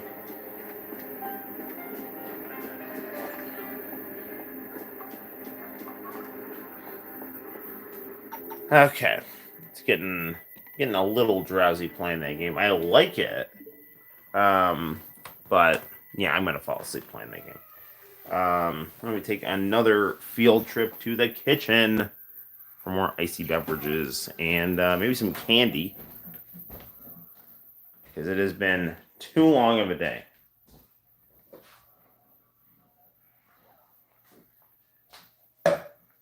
Our last stream got some censoring issues with it, and I had to cut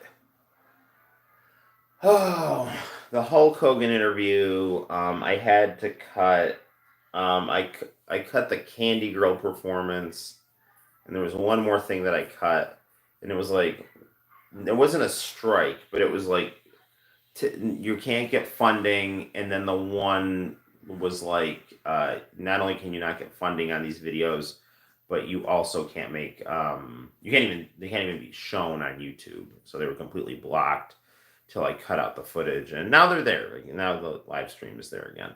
So, all right. So we beat Luigi's Mansion. We dabbled in some various other video games. I think probably to Arrow's pleasure, we're probably going to have to find out, or maybe unhappy to find out the Dudleys don't work together anymore. Wait, well, I don't understand what happened. Hogan was some Vince Sr. basically got rid of. Yeah, I do remember that because he ended up going to AWA and then New Japan. So the Dudleys don't work together anymore? Did they explain why, or is it just a creative thing, or what? Hopefully they're not beefing or anything. So, bum bum bum. It's like cold in Cortland. I'm looking for Sour Patch Kids or something to keep me awake. So we're gonna hit those international channel tapes. Much to Arrow's pleasure. Maybe we should play a fighting game too. That's another thing that always kind of perks you up.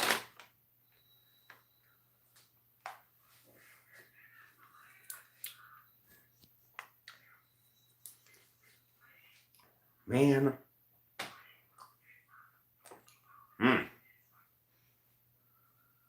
And just every live stream. I think Devon said one version of what happened. Velvet disagreed. I heard you mention me. Yeah, we're going to watch some tapes. I'm getting tired. I've been in and out of the stream. It's tape time, my friend. I was playing some different games. I had a new kind of like pixel RPG I was playing. And it's just like the readings are starting to knock me out. So I'm eating Sour Patch Kids. And we're going to grab a stack of international channel tapes. And we're going to see where this leads. We may or may not play another game. I don't know. So, oh yeah. Also,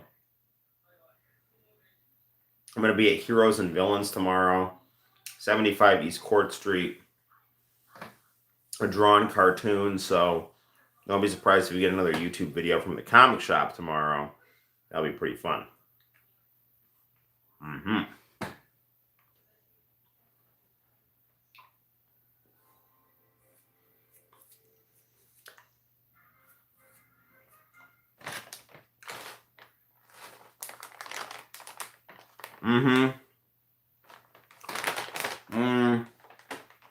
Well, tomorrow as in today. Put it that way.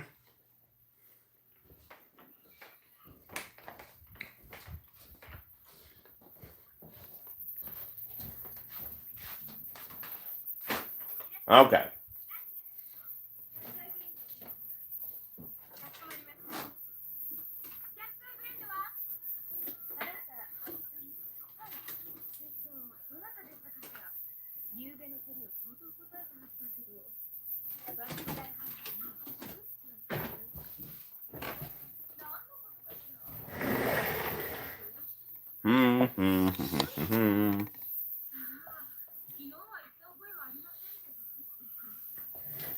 Do you like LARPing?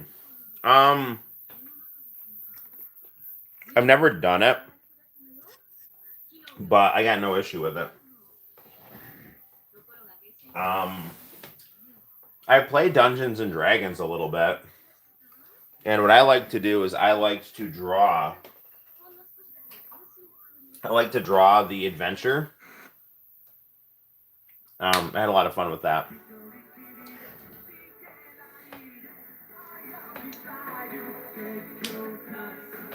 Hopefully I don't get in trouble for this, but I love this song here, and I like this performance a lot here.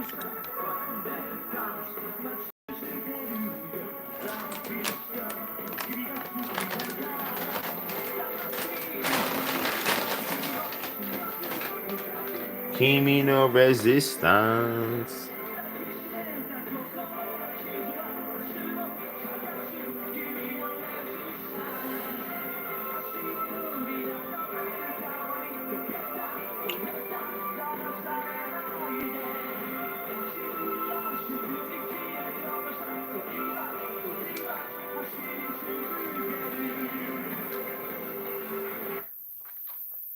All right.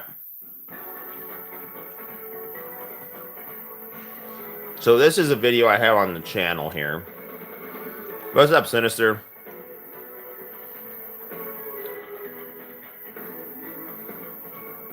Sega. All right, good deal.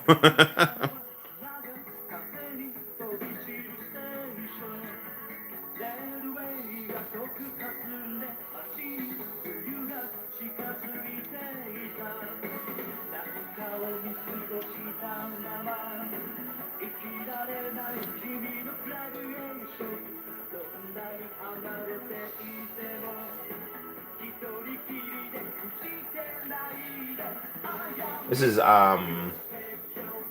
another video I always used to listen to when I was doing my Design 2 class, learning Photoshop and Illustrator.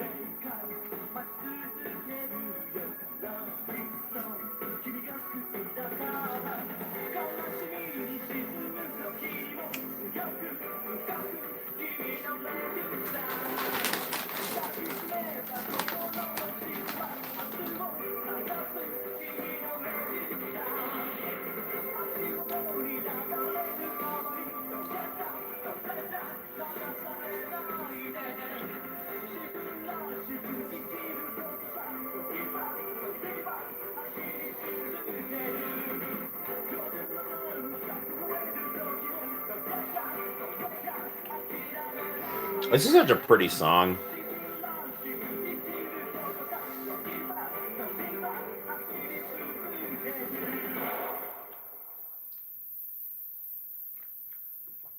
Nice. I taped a guy doing karaoke of this.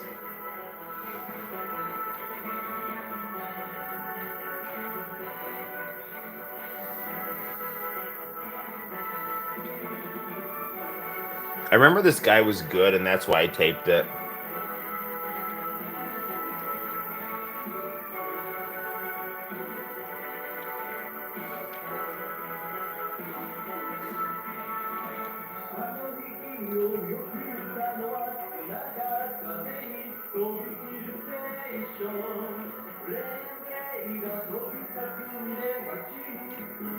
Yeah, this guy's good.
I remember I taped this because for the longest time I couldn't find the full MP3 of this song on YouTube.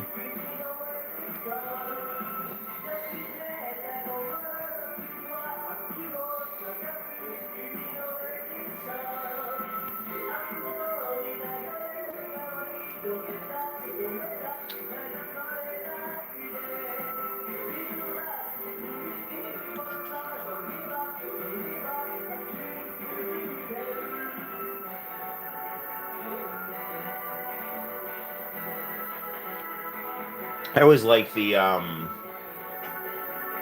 videos they play during these karaoke videos.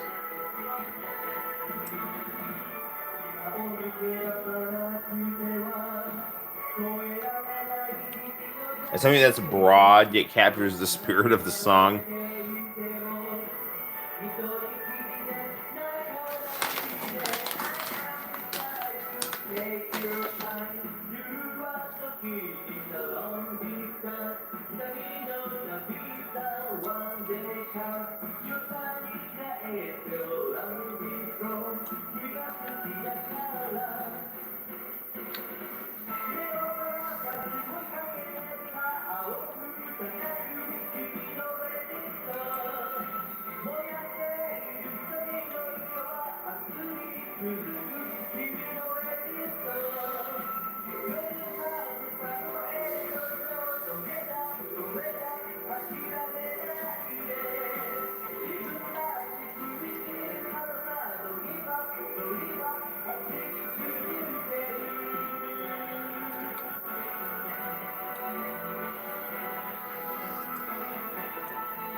Yeah, it's really interesting. Like I've had students like talk to me about like how long songs were in the 80s and stuff. It's like all your songs are like 2 minutes now. I mean, it should be like a song would go for a good 5-6 minutes sometimes, 4 to 6 at least.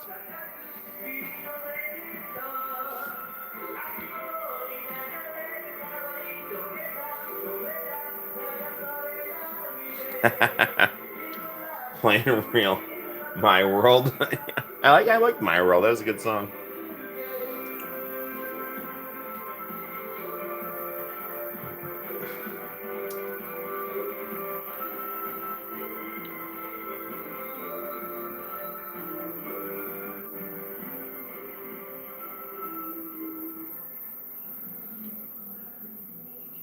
Yeah, that guy killed that, man. That was freaking awesome.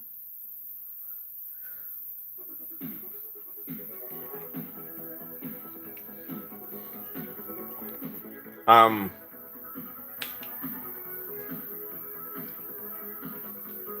we're playing 1974 by TM Network right now. The Real American. Let's much as I like that song. Let's fast forward here, because I don't want the stream to get interrupted.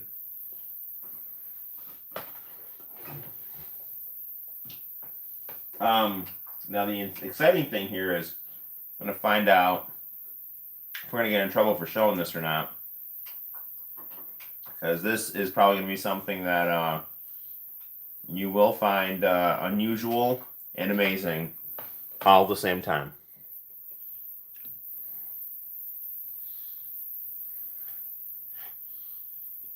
Nice, man. Pretty stuff. Daisuke Asakura, Space Paradise. Yeah, I love Daisuke is the coolest. He appeared as himself. Wait, what? Like, again, as a cartoon? Or did he, or was it like, did they make a cartoon of him? And, like, could he breathe underwater, or did SpongeBob come up to surface?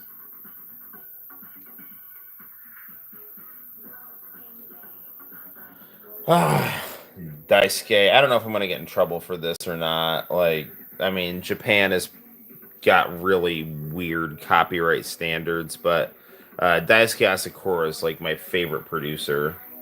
Damn, how are you getting copyright claims? Did I get a copyright claim? I can barely hear it. No, he was live action. Okay, interesting.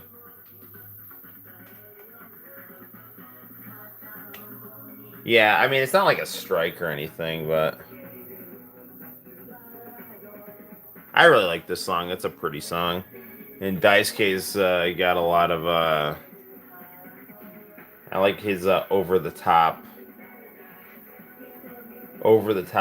style. So those of you who don't know, like Daisuke Asakura's Tetsuya Komaro's protege, and he produced TM Revolution. He produced Run and Gun. He produced Yuki Kimura. He produced Access. He produced Iceman. So he really was responsible for basically the backtrack of a bunch of really good 90s J-pop artists.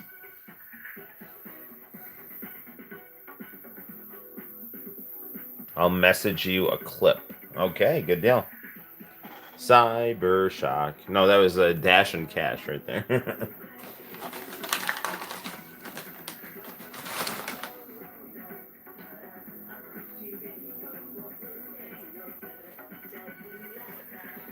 Oh, Sinister just sent the message.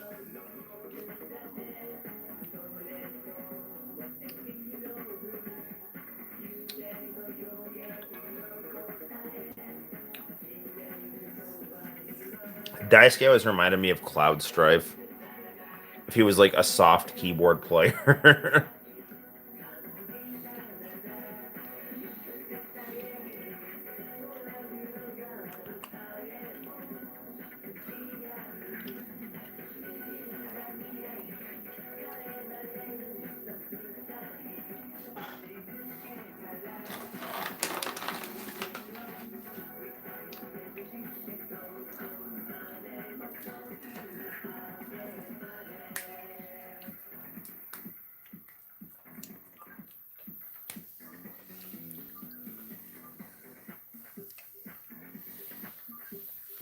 I find guitars cool as hell. Another thing I liked about Japan in the 90s is they still kept the cool 80s styles going.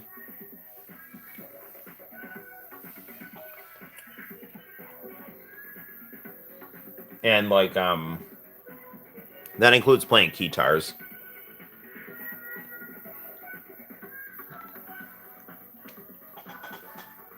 Remember the episode where Bart shoplifted? Of course. I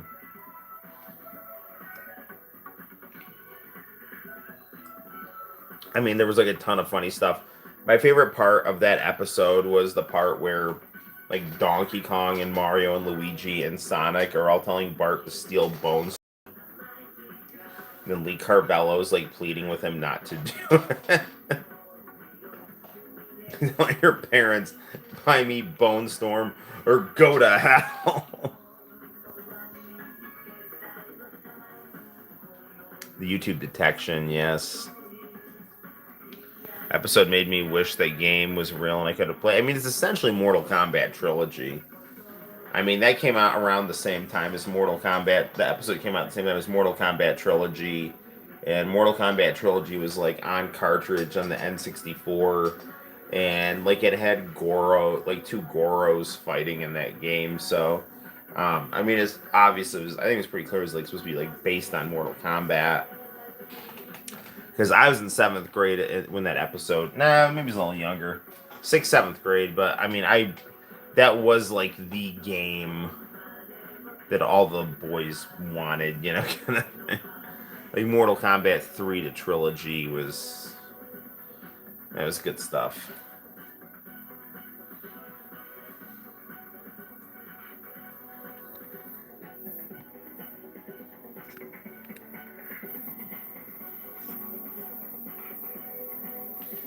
Alright, so what we got after this one here? After this one, we should probably pop an international channel tape in here. Although I do find it interesting just to see all the random old stuff I taped off of YouTube.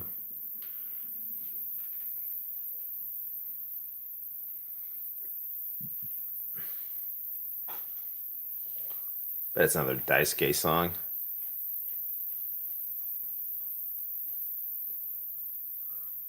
Ah, you show.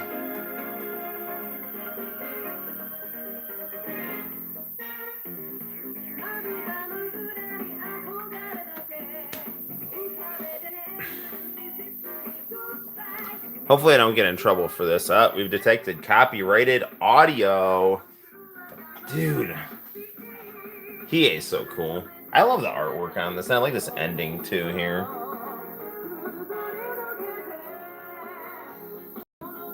Kuwabara was always my favorite. This is a really catchy song.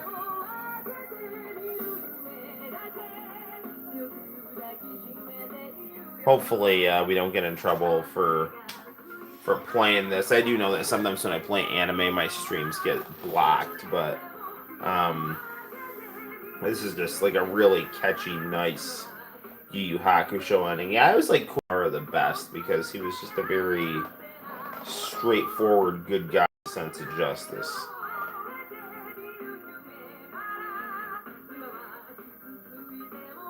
Mm-hmm.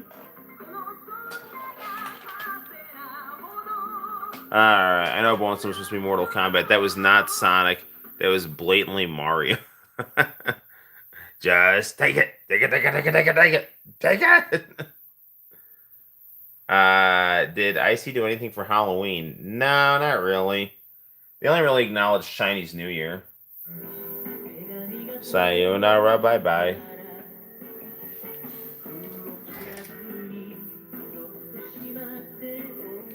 I mean, yeah, they never did. iChannel never really did anything, and this is one of the things I liked about it, is they kept it pretty straightforward, right? Like they didn't spend a whole bunch of time like branding themselves and making their branding the like personality of the channel. They just pretty much let their shows do the talking and showed a bunch of like really cool low budget commercials.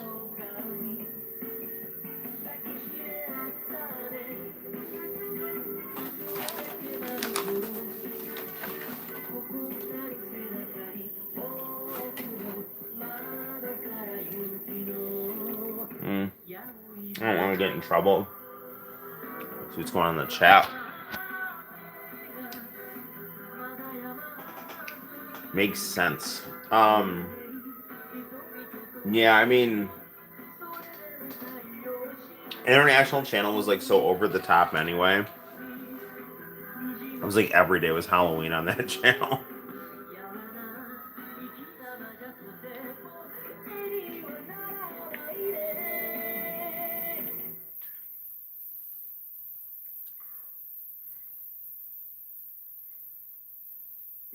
Ah, Slam Dunk.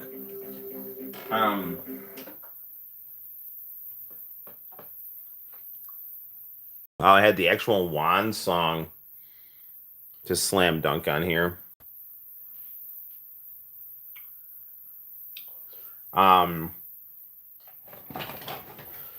Yeah, this Slam Dunk was so good, man. Everything about it was good. The music was good. And is this Chage and Asuka? Am I gonna get in trouble for this here?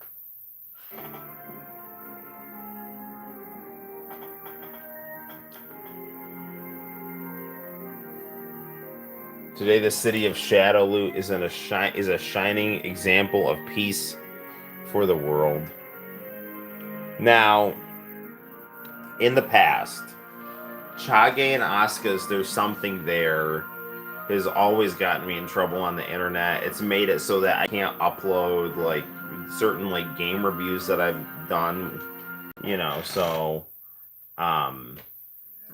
really quickly though, I mean, this song is this is my favorite ending in the history of any fighting video game. It's the ending to Street Fighter, the movie, the game, when you beat the story mode on it.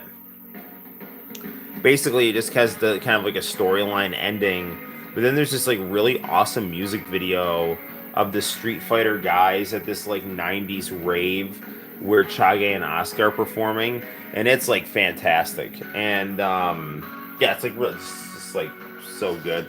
And it's a really good song. It's very like powerful but contemplative at the same time, and inspirational and all that other good stuff. So it's just an amazing song. All black, everything, every day is Halloween. All right.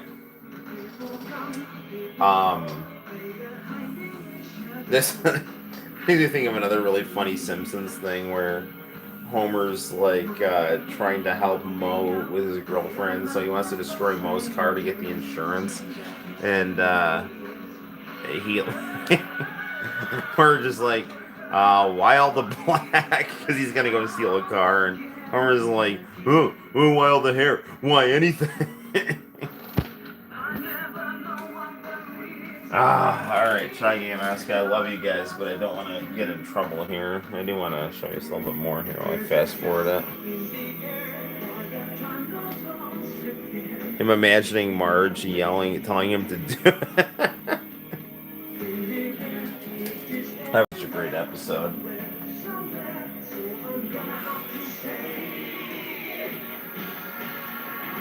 Now, another really good video from the Street Fighter soundtrack, and you might appreciate this as a hip hop fan, Sinister. Straight to My Feet by MC Hammer and Deion Sanders. That was a great Street Fighter movie soundtrack song. Yeah, man, I don't know. Like, I just feel like, as a fan of Street Fighter, I was annoyed at the movie for changing so many things, but Once I saw this video and realized that maybe, there's like alternate dimension tellings of Street Fighter, I was cool with it because this video is just so amazing. All right, what else we got here? Man, I'm like tired tonight.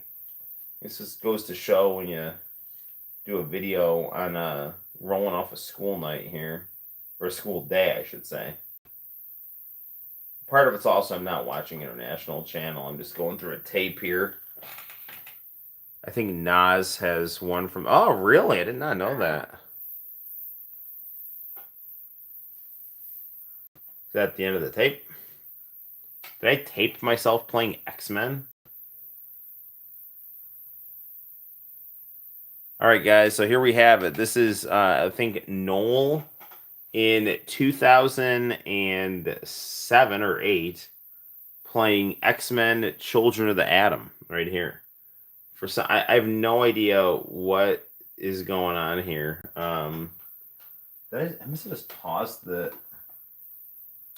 I don't know. I must have like accidentally run the VCR while pausing X-Men. 10 out of 10 for Blanca looking right. Blanca looked like green Conan O'Brien in Street Fighter the movie. All right, let's find an International Channel tape here.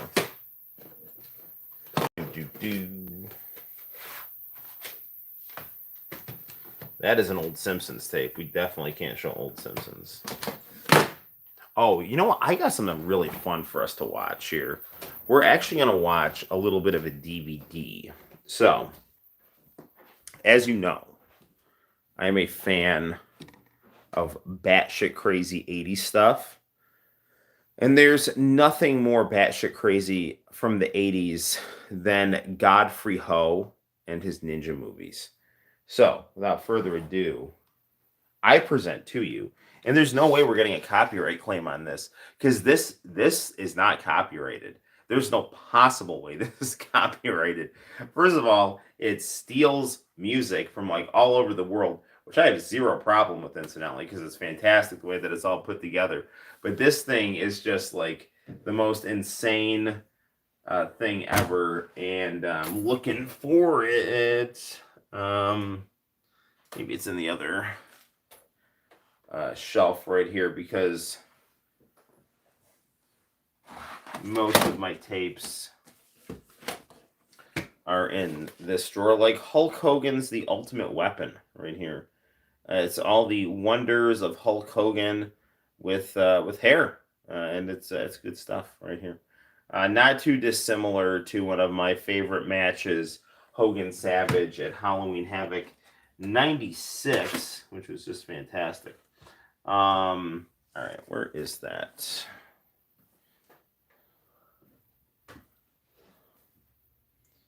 Now, I loved when Hogan came out in that like Bart Simpson hair and Savage ripped it off his head. It was just like so good. Where is that, man? Doom, Ned and Stacy. Ned and Stacy, I love that show. Billy Madison.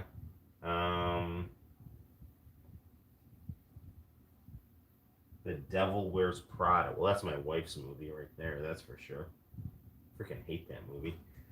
I don't like Meryl Streep. I find her insufferable. I do like Aaliyah, though. She was cool.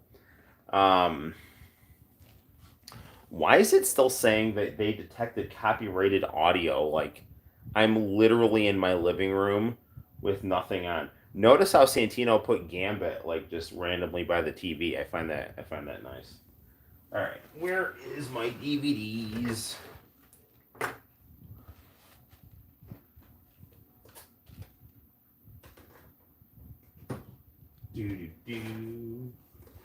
I found it. Okay. Okay, people. Hi.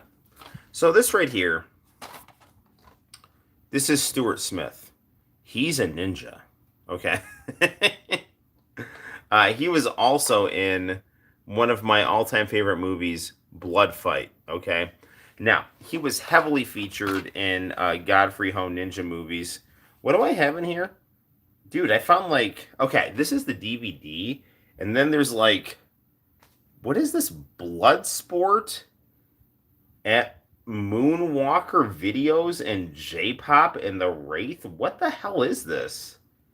I found some like extra DVD that I get Moonwalker Videos. Like, did I tape? Do I have a DVD copy of Moonwalker from like a bootleg or something? What the hell? I definitely that like Michael Jackson. It will come after me if I start showing the estate of Michael Jackson, or maybe the ghost of Michael Jackson. I don't know. But I definitely can't show Michael Jackson stuff. But I definitely can show you the ending to this cool, crazy ninja movie.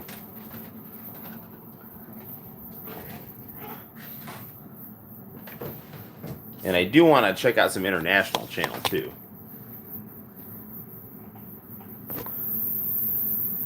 The movie you're playing or the game, The Ghost of Homer Simpson.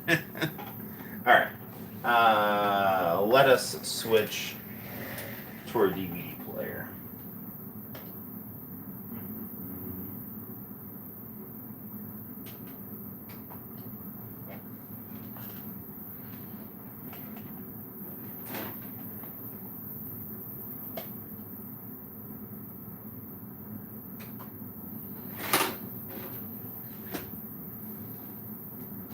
So we'll take out another international channel anime. This is Earthian, the Angelic Collection right here.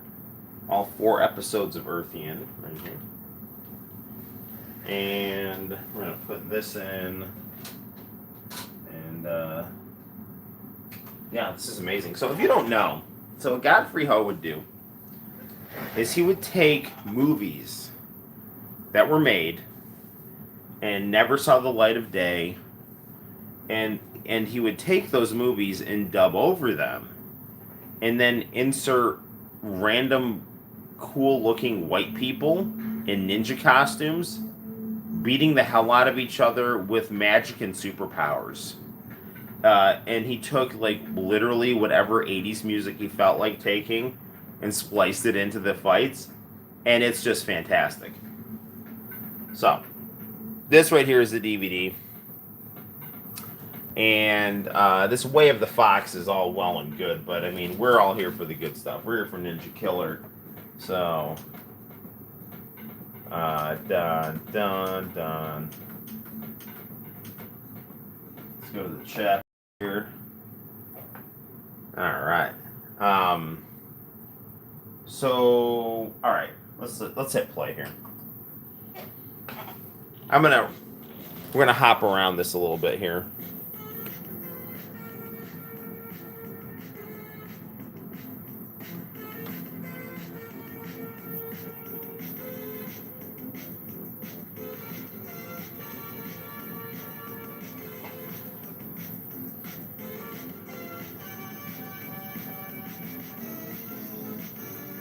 I love the opening to this.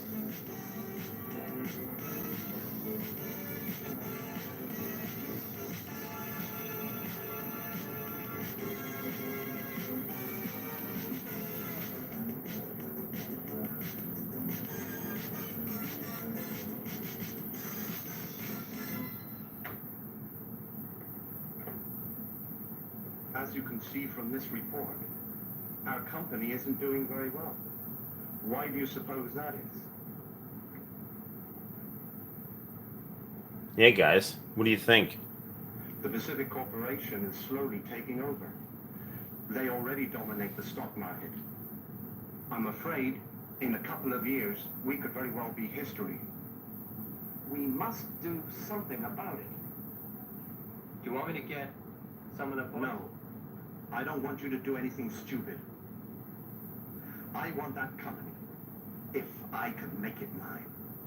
We could send someone in. Yes, I've thought of that. But merely getting someone inside won't do us that much good. I wasn't thinking of that, boss. I've been doing an investigation of their personnel, trying to figure an angle. From what I found out, the daughter of the director is coming back from overseas. If we could get someone inside, and get to the girl. Yes, if he can get into the family, then I have it made. Exactly. Do you have the person in mind?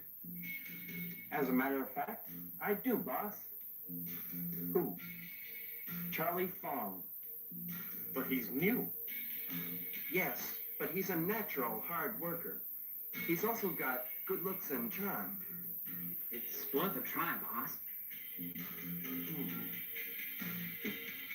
All right, I'll talk to Charlie. So, okay, so this right here is a scene with just like white guys that he found. Godfrey Ho. Now we're gonna cut to the Asian movie here, and you know, like and it's just gonna be this like patchwork of, you know, back and forth right here. So, all right, girls in their underwear.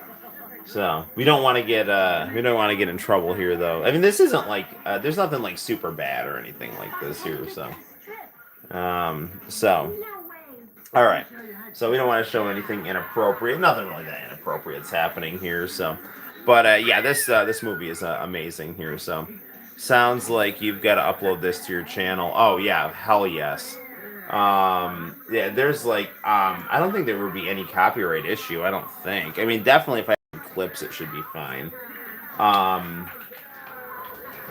right, so let's fast forward here.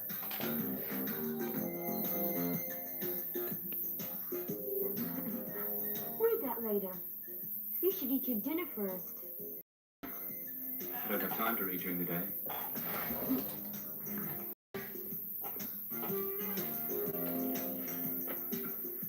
I won't disturb you. See you tomorrow. Good night. Okay, so I think this was like a romance tragedy movie that they turned into a. I really don't want to get in trouble here. Like, I mean, this is a movie for men, so there are definitely random shots of scantily clad women. So, Good night. I mean, yeah, it's like PG-13 with magic ninjas and you know randomly underwear Asian women. So, it truly is magic. Here. It's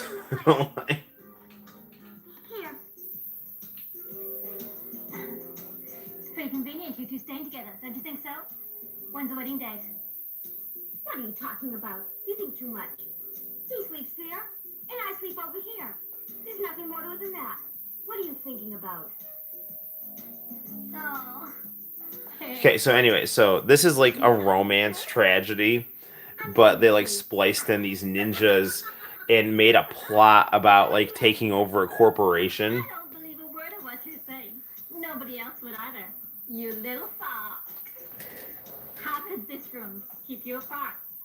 Just from here to there. I think you're sleeping together. What do you want to know? All right, hang on a second here. There we go. Thank you for coming. Hold on a sec here. Tell me.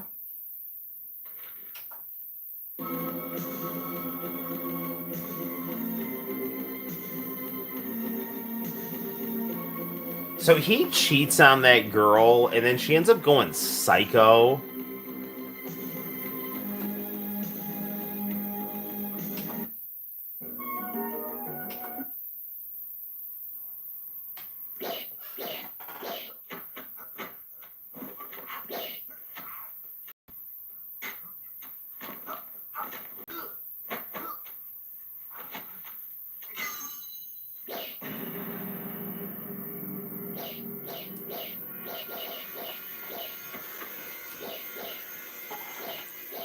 Here comes Scorpion from Mortal Kombat.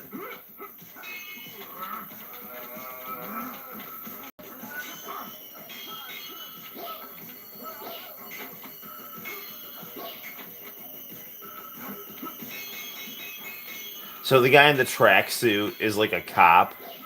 Like he's like a good guy cop who gets spliced in.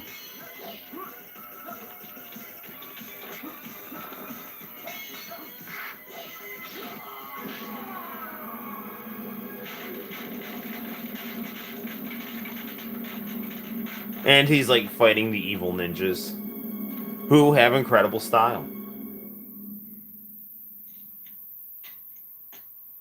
Young people, Now, I admire integrity. back to the Asian movie. Ability is secondary. Charlie, please sit down. Thank you. Your advice has always been helpful. I've listened carefully. Okay, so He's just a sweet talker.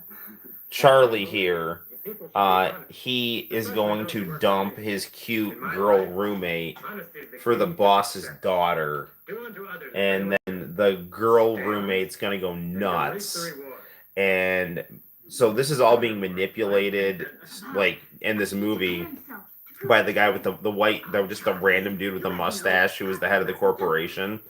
And then a cool cop with a katana is like fighting him, and his army of evil ninjas. So yeah, it's good stuff.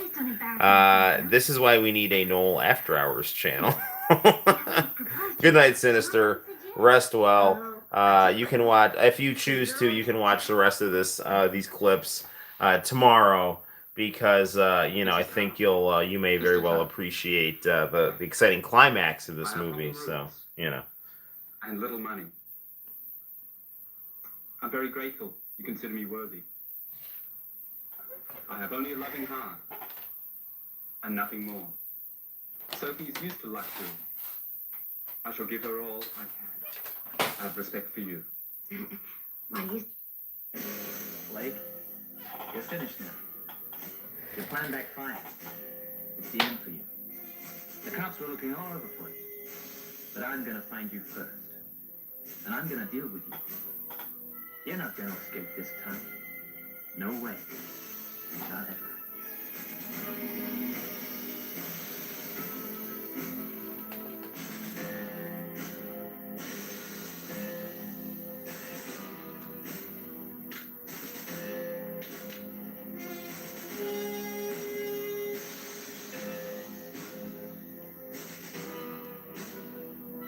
That is one cool 80s dude.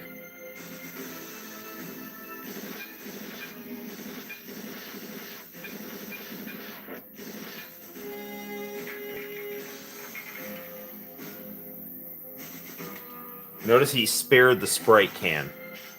He's gonna drink that one later.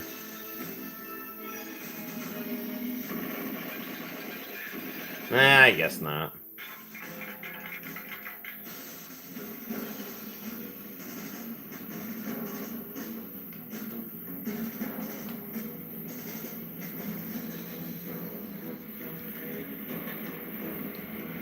Snitches on Noel before heading to bed.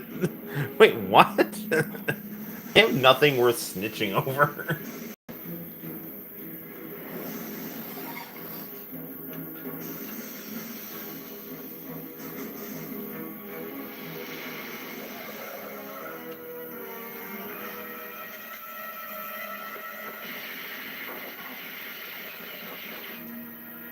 Hey, boss!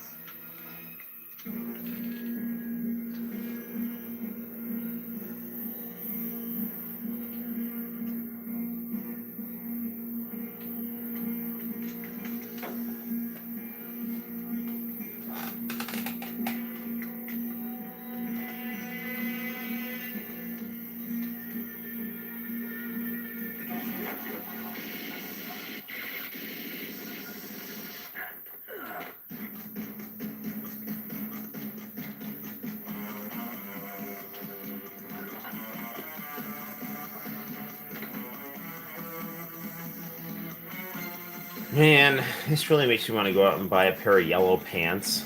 And I'm not saying that ironically. I mean, I legitimately want to buy a pair of yellow pants after watching this.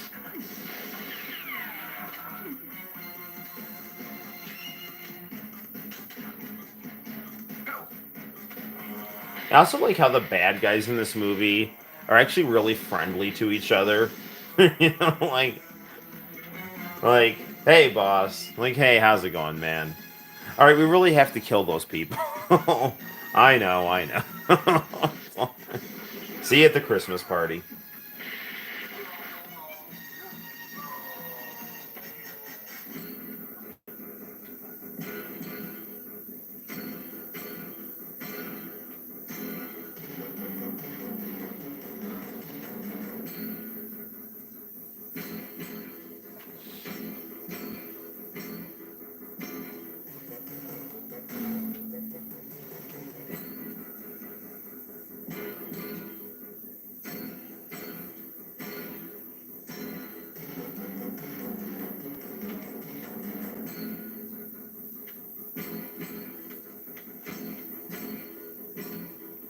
It's all because that guy with a mustache couldn't let his rival company dominate the stock market.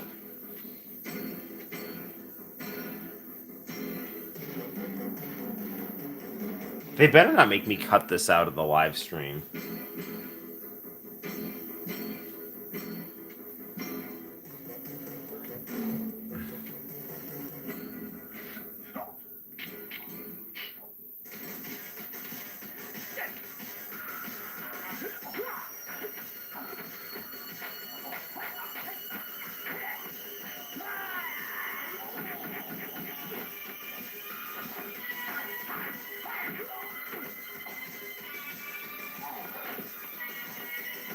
Oh man, this is like just the freaking best, man.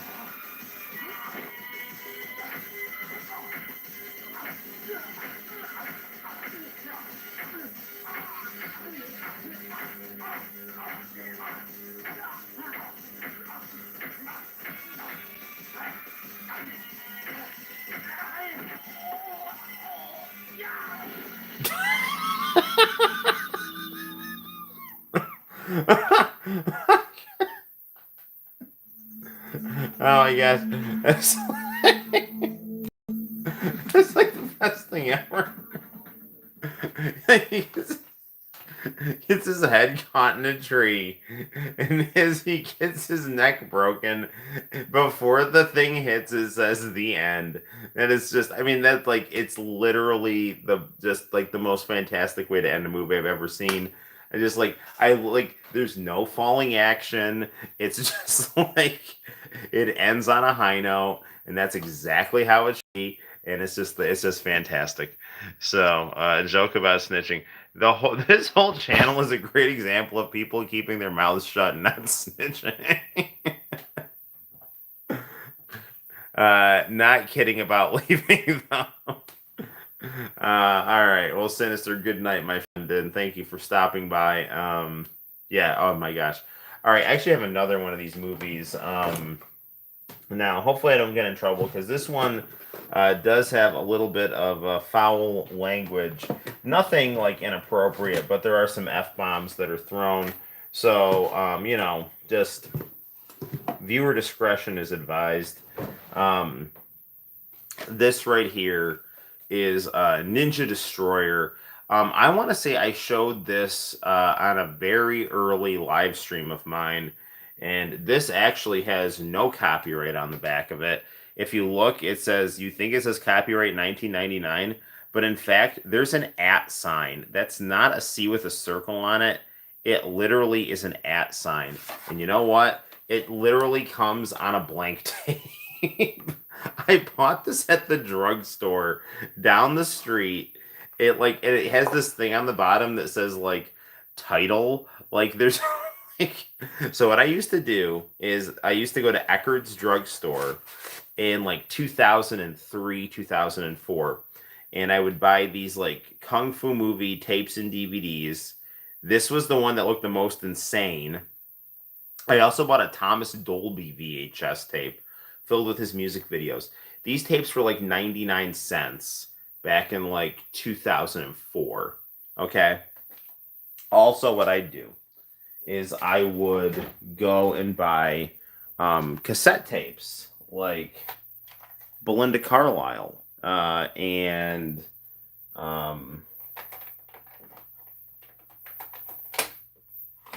is a good one. It's a double cassette of Johnny Hates Jazz and Cutting Crew. So this is a good thing. So this is just like the kind of stuff I would buy at the drugstore. I love that drugstore. And we have to watch the end of this tape because they have a really, really powerful political discussion about the Vietnam War, and then it turns into a ninja fight. And well, I've said enough. We need to actually. You have ninja, you have Ninja Scroll, Ninja Cadets, and now Ninja Destroyer. Yes, this is all very true. So much ninja in one location. All right. Let's. Where's my Ninja Destroyer? Here it is. So, Fun fact, one of the ninjas in this movie is a dead ringer for my 4th grade gym teacher. So try to guess which one. I think you'll be pleasantly surprised. Mr. Sladewski. All right. It's the one with the mustache. So, yeah. Bum, bum, bum. All right, I'm going to rewind this here. I remember just popping this in. I'm like, what the hell is that? And I'm like, okay, I love this, you know. And I was all about the VHS aesthetic before it was even a thing. Like I was into this stuff in the like late 90s, early 2000s. Okay, so this is let's watch this right here.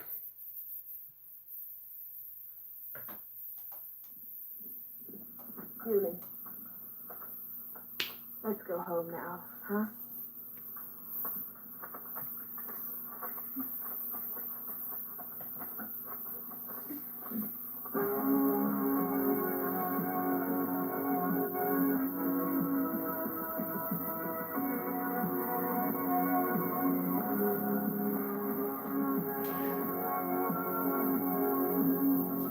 This is some powerful tension right here.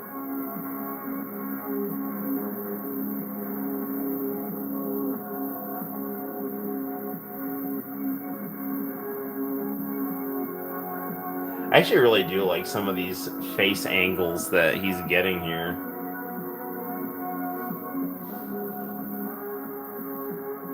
It's like it's some nice comic book panel work. I mean that in a good way. Michael, you still look all right, Byron. Thank you.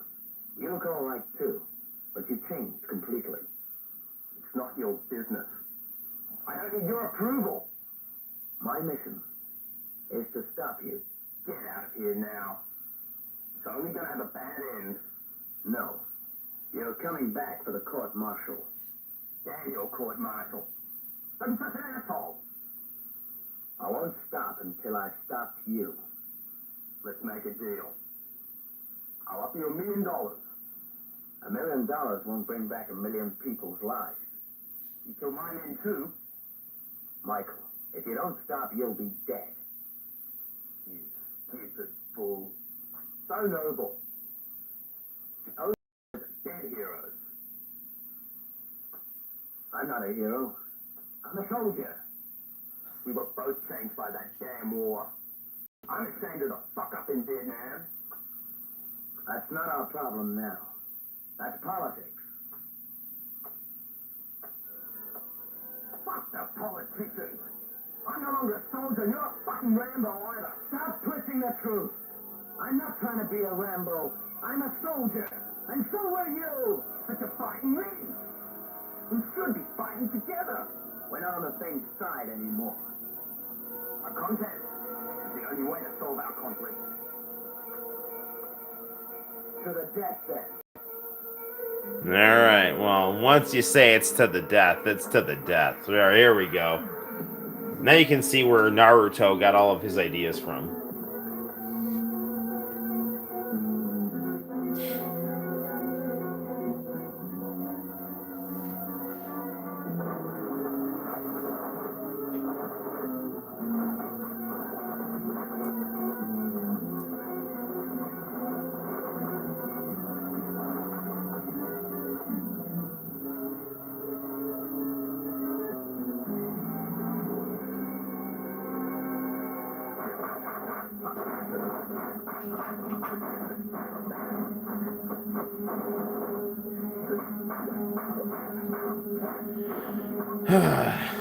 I mean, you know, the only reason we lost the Vietnam War is because the Viet Cong had better ninjas than us. You know, and it's not like, you know, Lyndon Johnson wasn't trying to get ninja training legislation through the Congress. It was the Republicans that wouldn't let it through. So really, it's their fault that we lost in Vietnam. And it's their fault that these two guys are fighting each other. Because they're both ashamed of the F up in Vietnam.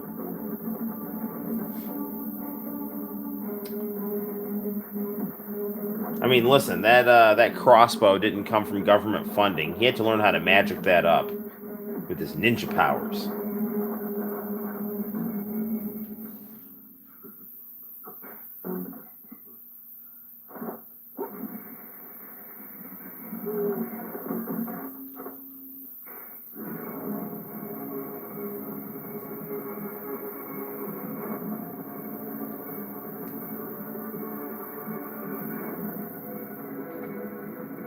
See, just for the historical context, now you have an excuse to use this in your history class. Yep. Too bad I don't teach the Vietnam War, though. If I ever taught it in college, though, I could totally use this.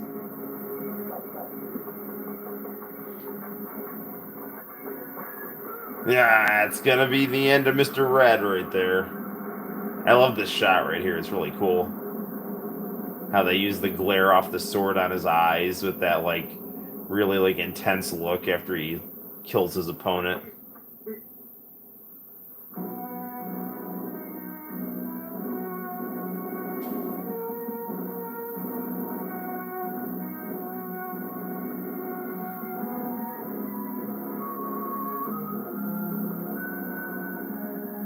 Man, some good stuff right there. Not a stitch of pretension in it, man. All right, good freaking stuff, right? I mean, like when I wasn't watching International Channel in the early 2000s, like that's the kind of stuff I was watching. So yeah, it's just some good stuff, my friend. All right, I do want to check out some International Channel here because I'm jonesing for International Channel. Especially since my daughter dressed up like Miss Cleo today.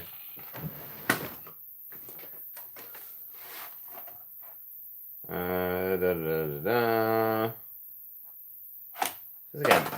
I don't know if you've watched this. I just grabbed one, Dragon Ball GT episodes 1 and 2. I was getting in trouble for showing GT, but let's just see what's on here.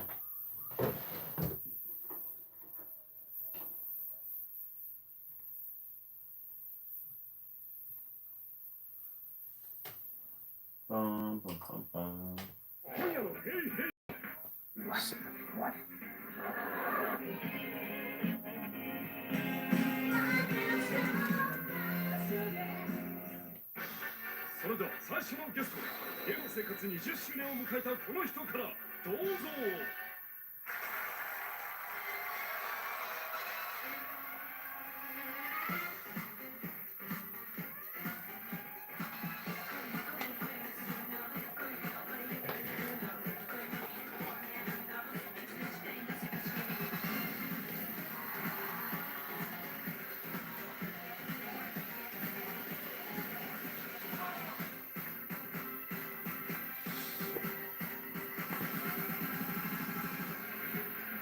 Ah, love potion.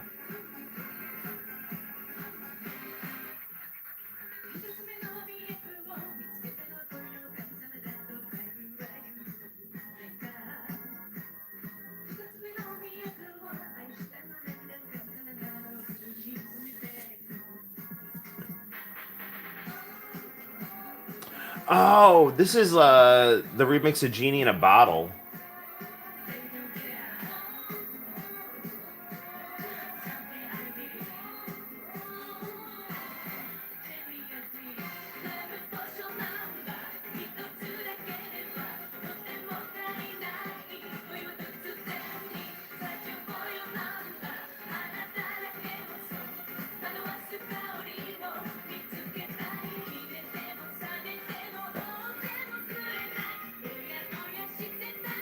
GT gets the stream blocked. Yeah, I think you're right.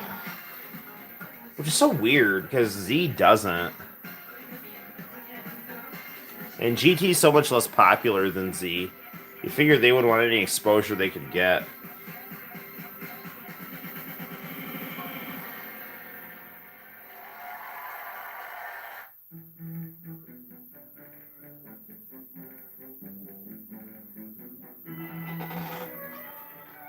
A shift can change a person. A life.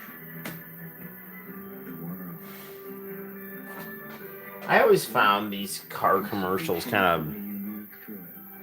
annoying. I mean, they weren't like horrible, but I always wanted them to get to the more like Japanese commercials. I mean, I know Nissan's a Japanese car company, but like this right here, Daly's Angels right here. エンジェルスは餃子大好き集団。でも食べ方は強烈です。彼女は定番の焼き餃子。そして彼女は温かいスープ餃子。ズボラなこの子は手軽にチン。食べ方いろいろ餃子は一つ。We are Daddy's Angels. デイリープライド。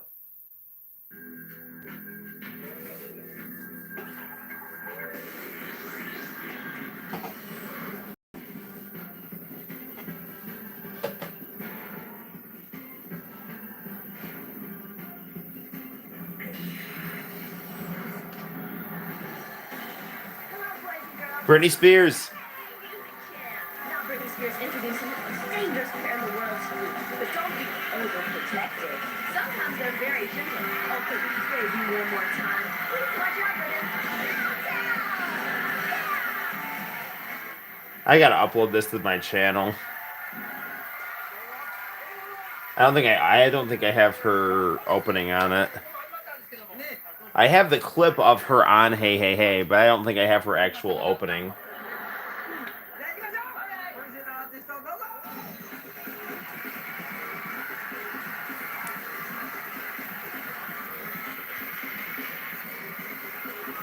It's probably because of the opening and ending tracks.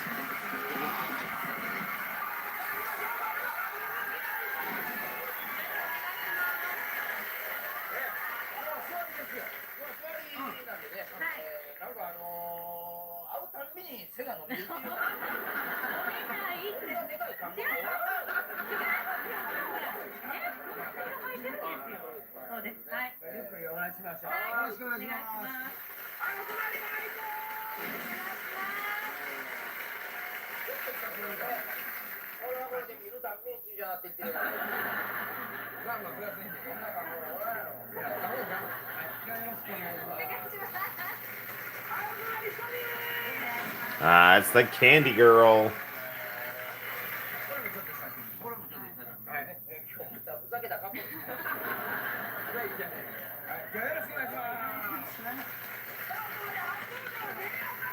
Day After Tomorrow, they are very good. I wonder if they're gonna do the Home and Away song.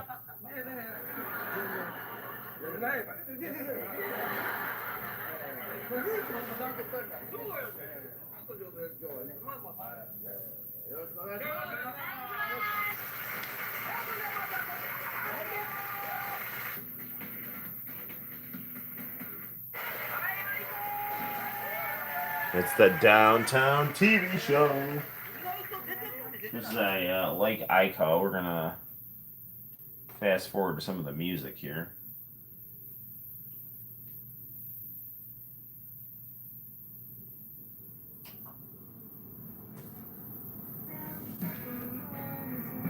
Ico is always a little slow for my taste. I mean, it's just cool and everything.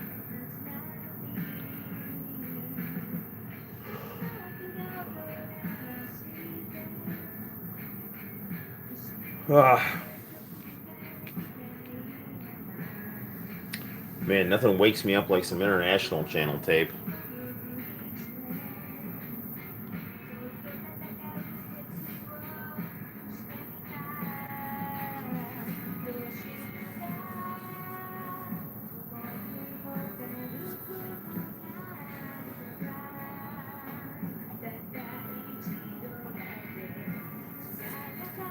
So Arrow, I'm gonna do a YouTube video on this. I'm also on Space Hay. It's all right. I think I like Friend Project a little better, but Space Hay is, I don't know. Like they use different coding. Like Friend Project uses the exact same stuff as MySpace did back in the day.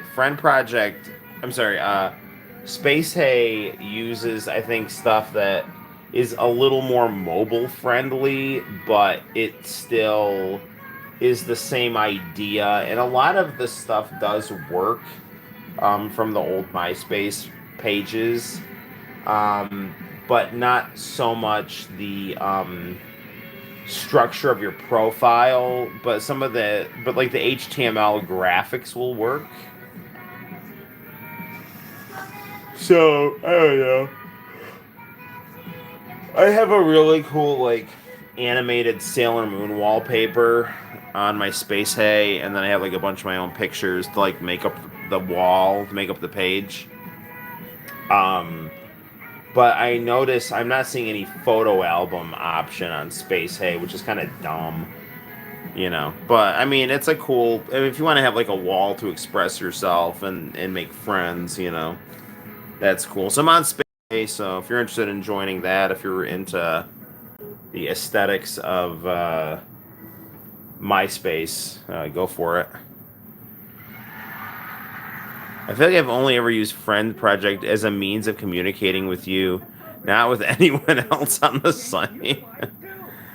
Yes, as you should, because I'm the best person on Friend Project, my friend, who works on projects.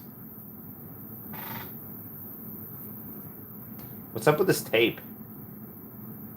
Did I like skip that commercial?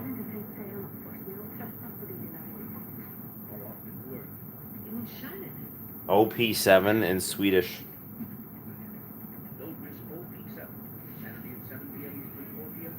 Sounds like a good freaking show.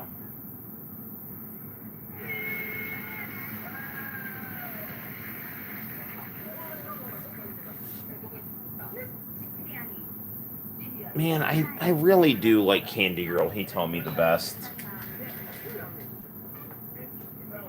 I mean, she's cool and everything, but like grunge, he told me I don't like as much as TK. He told me.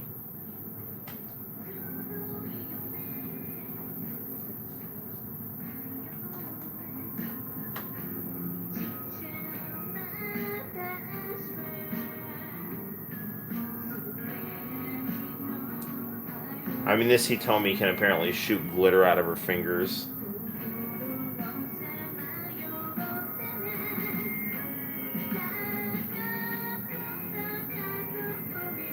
I mean, she's not bad. I mean, she's really good. It's not like her post Candy Girl stuff isn't good. I just like the more insane, you know, kind of cute, sexy.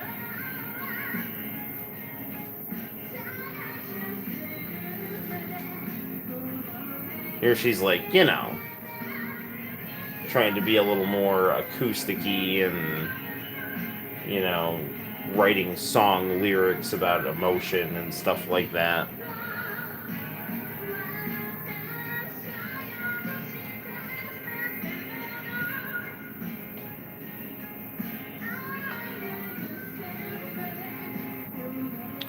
You know, I mean, it's funny that you mentioned that about Friend Project Arrow, because I wish there were more people I knew. I wish my friends would get on like Friend Project and Space Hay and MySpace and stuff, because I really like those platforms a lot better than Facebook.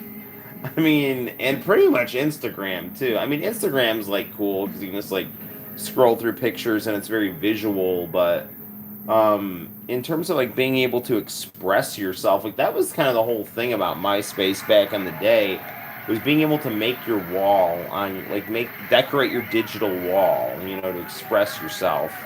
um so that was I don't know, that was a big deal. And you know, you can really do that well on Friend Project and Space A. And I mean, MySpace, I stick with it just out of the fact that I want to just still be on MySpace, but it's not a good site. It's really bad. Like there's no people there. It's all like, you know, Russian sex bots and just ghosts of your, and just like the lifeless avatars of your friends' broken pages, you know, which does have a kind of a cool post-apocalyptic charm to it, but um you know, it's just all just stupid headlines from like entertainment sites, and then you know, you have what's left of your page and all the pictures that, you know, like all my pictures still work because I still upload to my page and stuff, but none of them, a lot of my friends, it's like there might be like one or two pictures left on their page. But I mean, my MySpace is still pretty popping. I mean, I have some nice wallpaper on my page of Sailor Moon that I drew, and you know, I keep my MySpace up to date with good pictures and stuff like that. But yeah, it's crazy, man. It's like I think there was only like one real person who ever contacted me on MySpace, and he came off as kind of weird. So I mean, I'm weird too, but I looked at his page and it was like all pictures from other people's MySpaces, and it was just like it was a little scary. Just kind of like this is more like it right here. This has got to go on my page.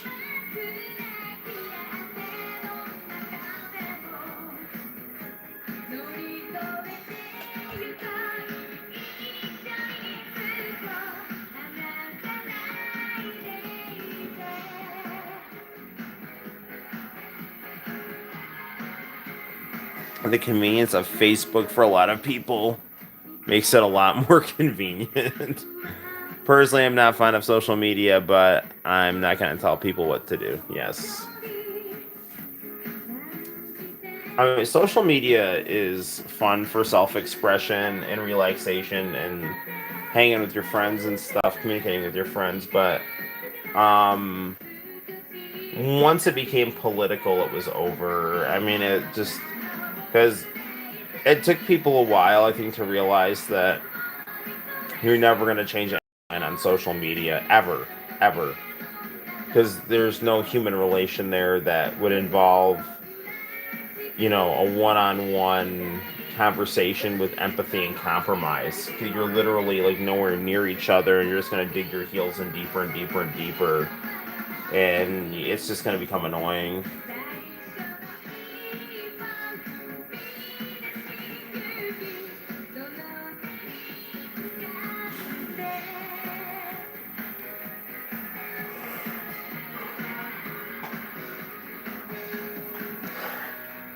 That was a great song.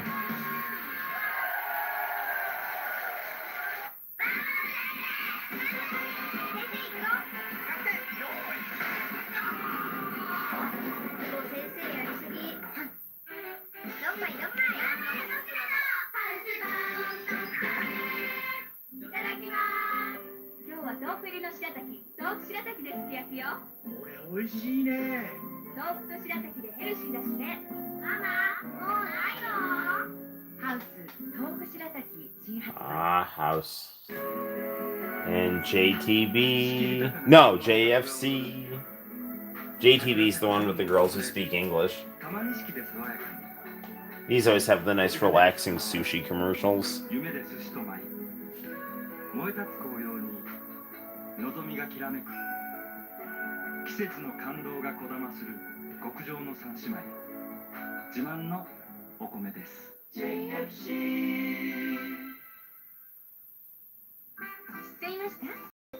So there's JFC, and now here's JTB for all your flying needs. Do you know that JTB also has Look American, but JTB also has Kakuyasu Koku Ken. JTB and Santagari and Yobi Yosei for less money. It's got to be JTB. Let's call the JTB website right now.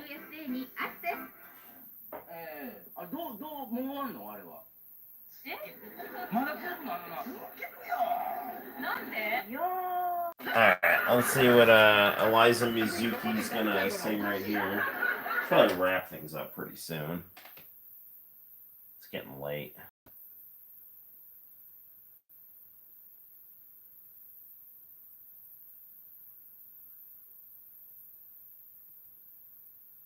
Do do do do do do.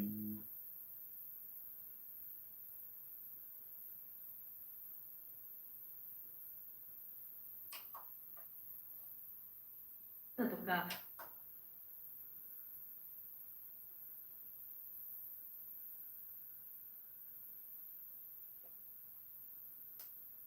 There, coming.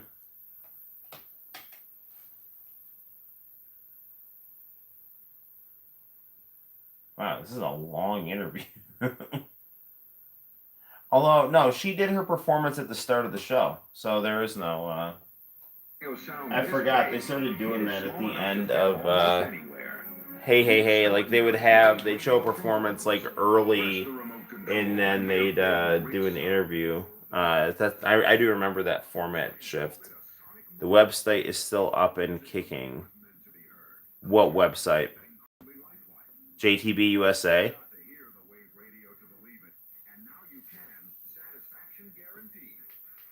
It's for like flying, right? You can like book a flight. Oh man, they had like such good commercials on international channel. Like you can find, I have some of them on my channel. My favorites is like the girls at the bar. Just these like white girls, just speaking very clear, awkward English, and it's just wonderful. The following program is rated PG. Viewer discretion is advised.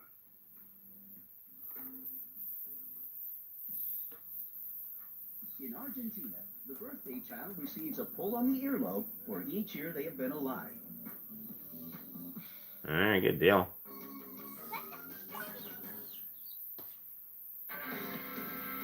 Nope. All right, yeah, we cannot listen to Dragon Ball GT, sadly. I mean, I love that song. Yeah, I have no idea. I don't know. I don't know why they hate GT so much. But nevertheless. All right. I should have downloaded those. Downloaded what? The live streams before I had to edit them. It's okay. Goten is talking on the phone right now, and there's Nerd Gohan, my favorite anime character. I was a big fan of Nerd Gohan. Nerd Gohan and like Mustache Vegeta, I think they look really cool. Everyone says they don't like those designs. I do like those designs, but what I don't like is they're there. The JTB stuff is still there. Just go download it. That should all still be there. Just go to the international channel section. I'm saying I've got that stuff on hand. Oh, wait. You said first that I should have downloaded, and now you're saying I've got that stuff on. Unless you're saying you've got my site on hand, and then that still whatever, man. It's getting late. I don't even know if I understand my own words anymore. Yeah. So here's more Mustache Vegeta right here, and Nerd Gohan. And Goten is looking cool with his half sideways hair and stuff. Yeah, I really wish that I've said this before. Well, man, commercials. Let's enjoy these commercials here. I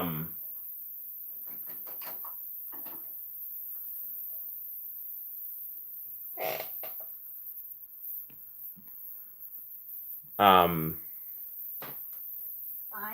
such a happy person now. My weight used to fluctuate on a monthly basis, and now it doesn't. I can maintain my weight, my clothes fit better, and I feel great.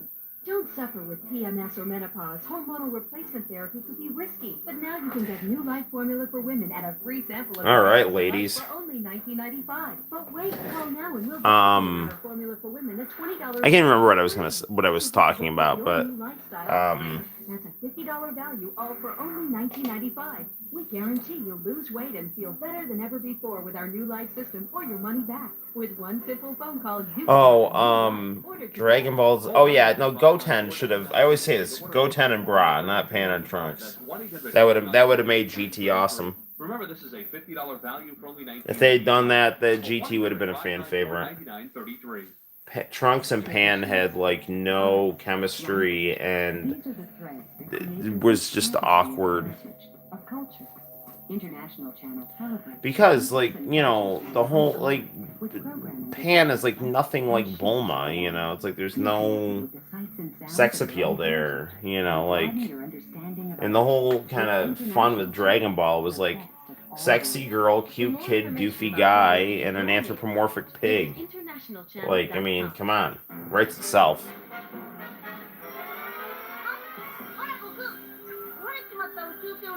Alright, I still don't trust Dragon Ball GT on my stream, so I'm gonna move away from that.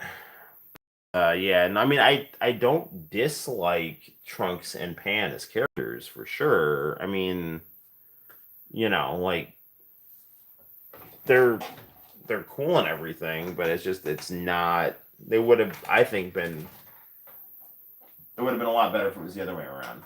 Those were the ones that stayed back, rather than Bra and Goten.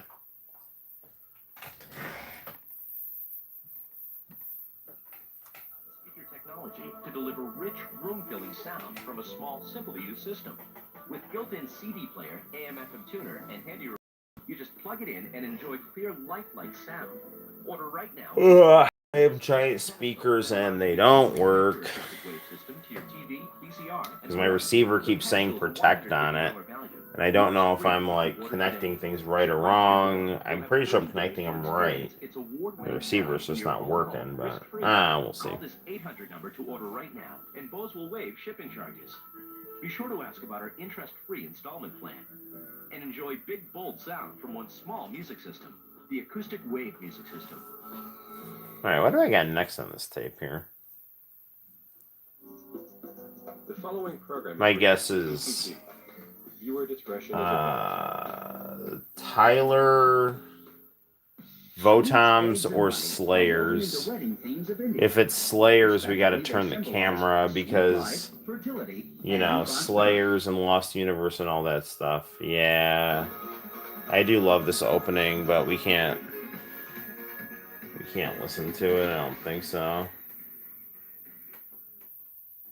I do have some really cool Slayers music. I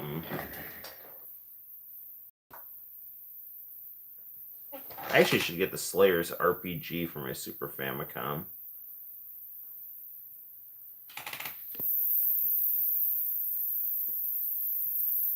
I think if there's anything to complain about, it's just characterization, not the design. I know, I agree. They really did Gohan dirty over the years. Agreed. Noel's Mere Imagining of GT. I wouldn't mind reading that. It's a shame the opening is damn good. The opening and the closings are amazing. Like, the closings to Dragon Ball GT are among my favorite closings out of any anime. I mean, I used to, like, legit get kind of misty-eyed during Sabitsu Ita Machine Gun. You know, when Goku went back and forth between being a guy and a kid. Or, you know, so...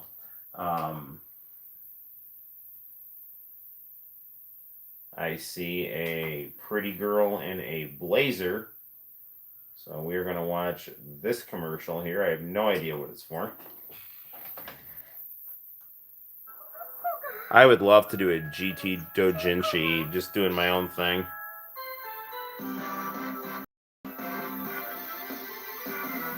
wonder if I could upload that bumper. And I have to tell you about this amazing new product for men that drives sexual pleasure to the peak of ecstasy. VMAX 24/7. Man, she is really excited about this product. Sex therapists and clinical psychologists.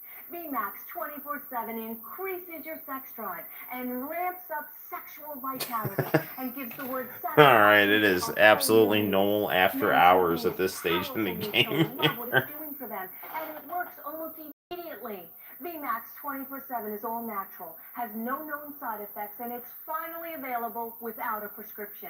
I'm so excited and convinced that VMAX 24/7 will work for you, that if you call within the next 15 minutes, I'll send you a free sample today. That's right. Just for calling now, you'll receive You see what I like about International Channel, dude? It's like, there's no pretension. It's just like, this is stuff that people want. You know, they want, like,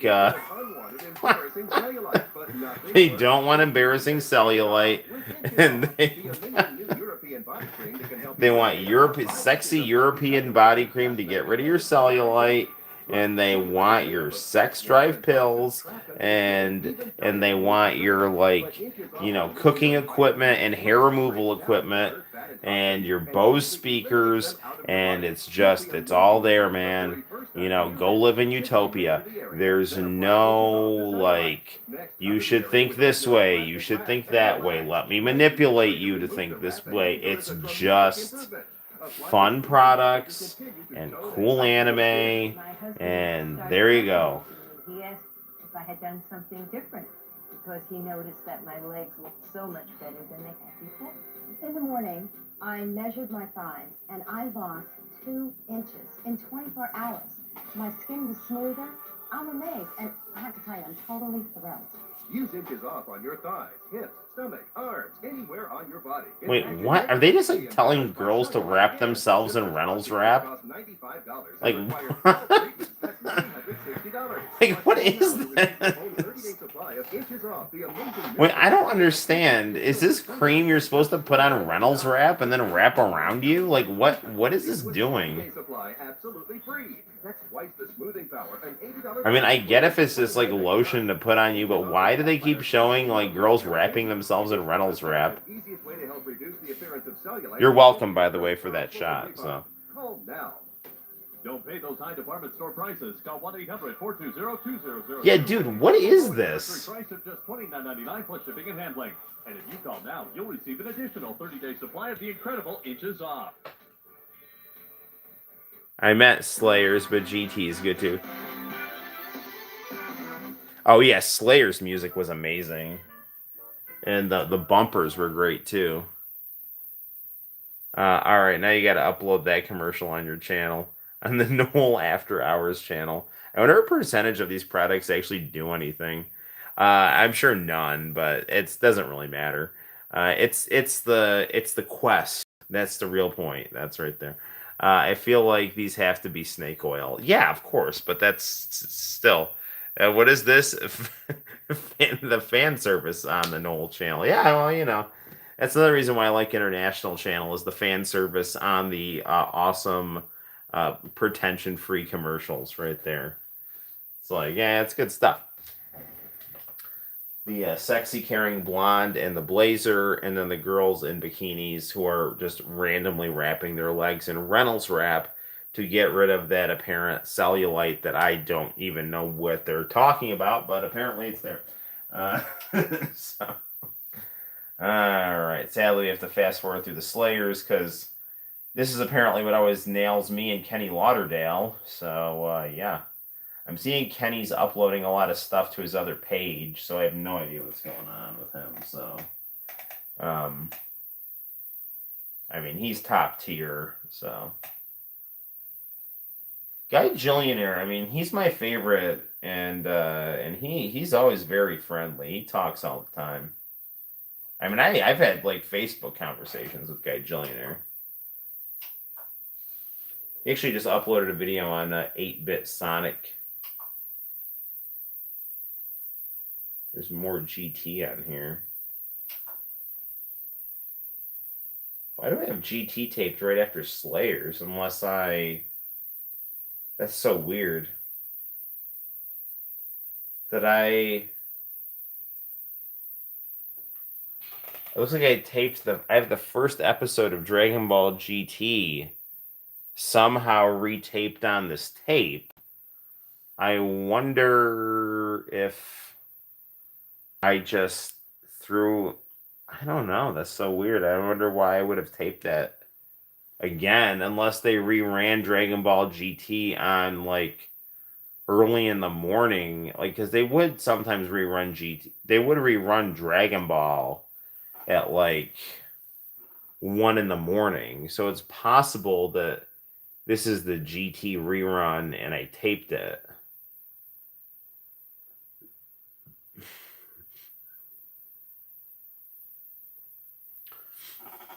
Yeah, you can tell they're really trying to go back for the original Dragon Ball. They haven't had, like, anthropomorphic animal people.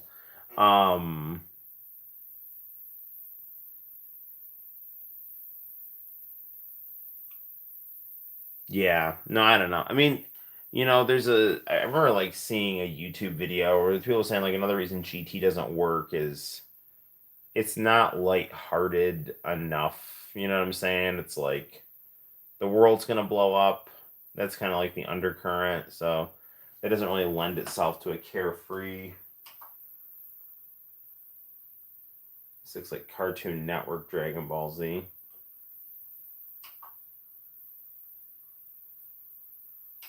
It's like Goku and Vegeta are in Majin Buu. There's a whole other thing that always bugged me, is that I wish they would have had Gohan get absorbed into Majin Buu, but like maintain himself, free Goten and Piccolo, and then Gogeta could be fighting Majin Buu on the outside. Or Vegito, I mean. But still, you know.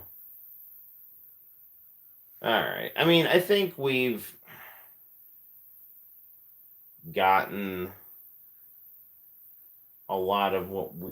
I don't know. I don't think there's much more we can get out of this tape right now. I mean, it's getting pretty late.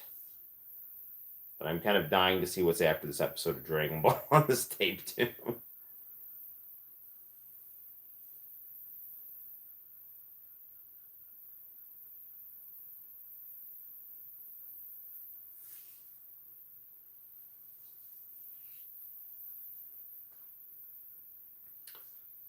Do.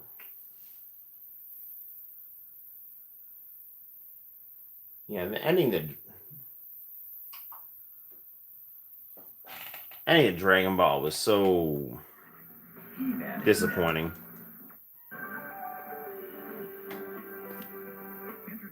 He-Man. America Online.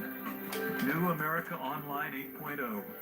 We listened to everything you asked for and designed new AOL 8.0 with better, more personal ways to stay close to the people you care about, the things that matter most, and to do it all more easily and more safely. AOL 8.0.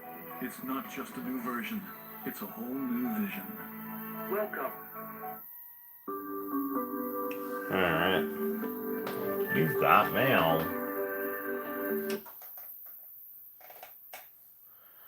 Alright. Do. Back to international channel. Ah, music video heaven.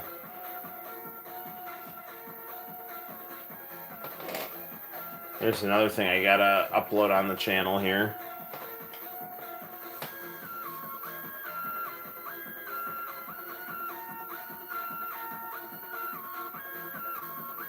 Hi everyone, welcome to this week's Music Video Heaven. I have a great show lined up. So she was a Redskins cheerleader. Chakra, Jay, and many others.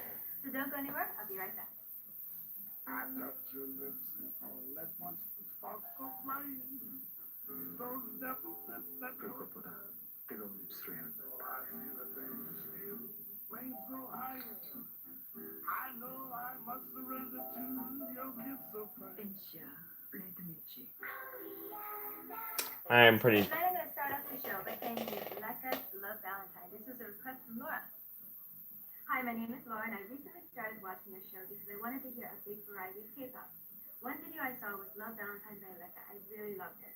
I was wondering if you could play it again for me. Thank you, and your show is great. Laura, thank you very much for your email. Welcome to Music Video Heaven. Here's your request. Alright. After this video, we need to stop.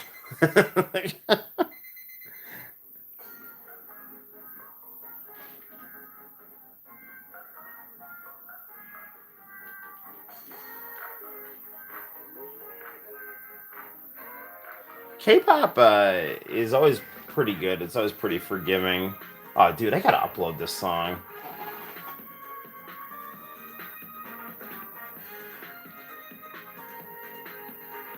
Yeah, no, this is definitely getting uploaded.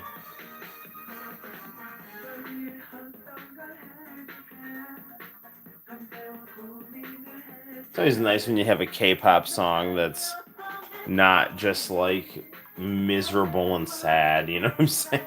Like, so much of these like early 2000s K-pop songs are just these like long, sad mini movies, you know, that are like K-pop R&B kind of things.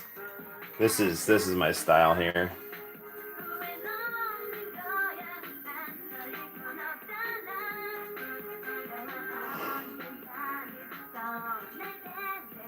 Although Sky by Eternity by Sky is like one of my all-time favorite music videos, just out of anything. I mean, I love that video. That's a powerful, cool, manly, stylish video, you know. Oh, this is fantastic. I know why I taped this episode of Music Video Heaven.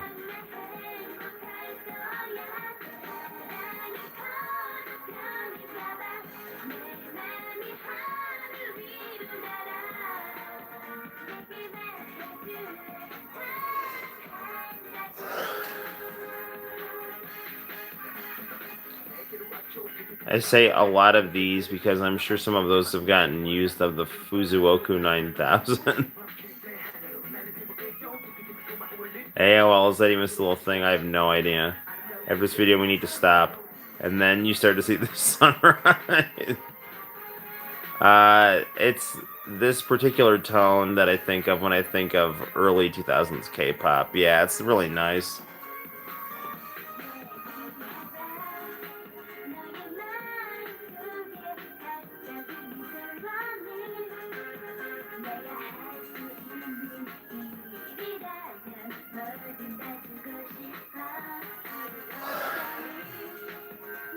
I really do need to get to sleep too because, like, I forgot I'm drawn at the comic shop tomorrow.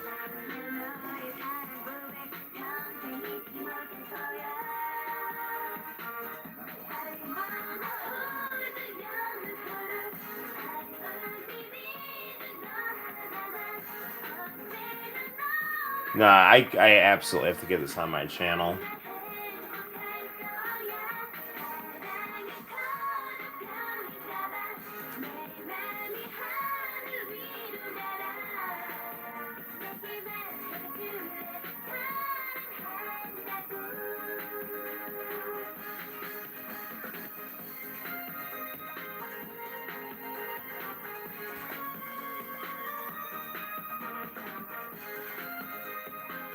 Yeah, this has got a really nice sound to it.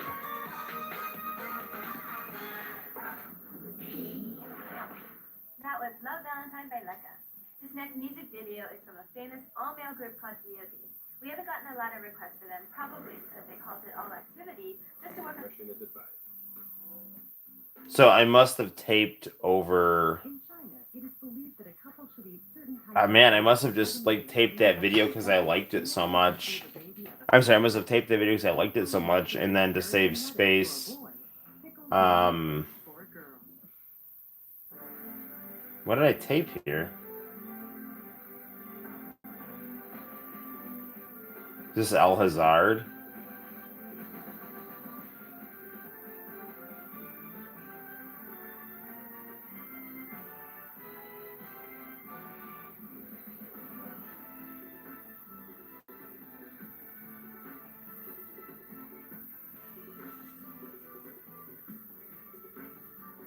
Yeah, I don't know. I'm kind of sad I taped over that music video Heaven, but I mean, I taped over it with El Hazard, which is good.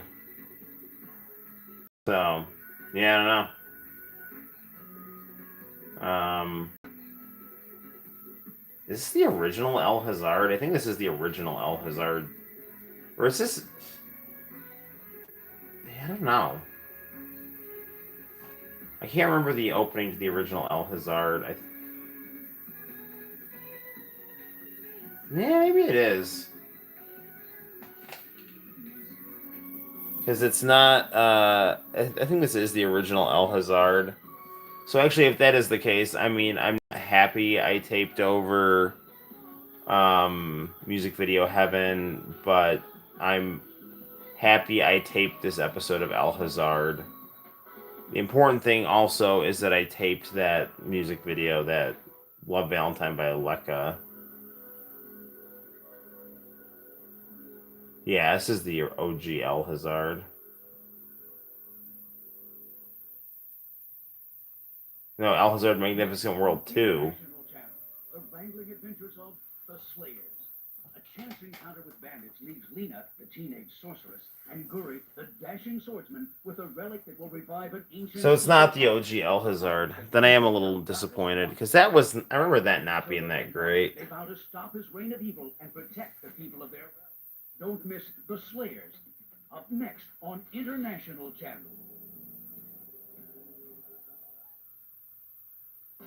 大切な人とつながりたいあなた。長距離なんかに負けないで。今、二人をつなぐポストがずっとお得になりました。Ichigo Nini Zero. No, it's just that's not the right one. 24時間いつかけても同じ。会費も手数料もありません。101-6868であなたも国際電話セーブしませんか。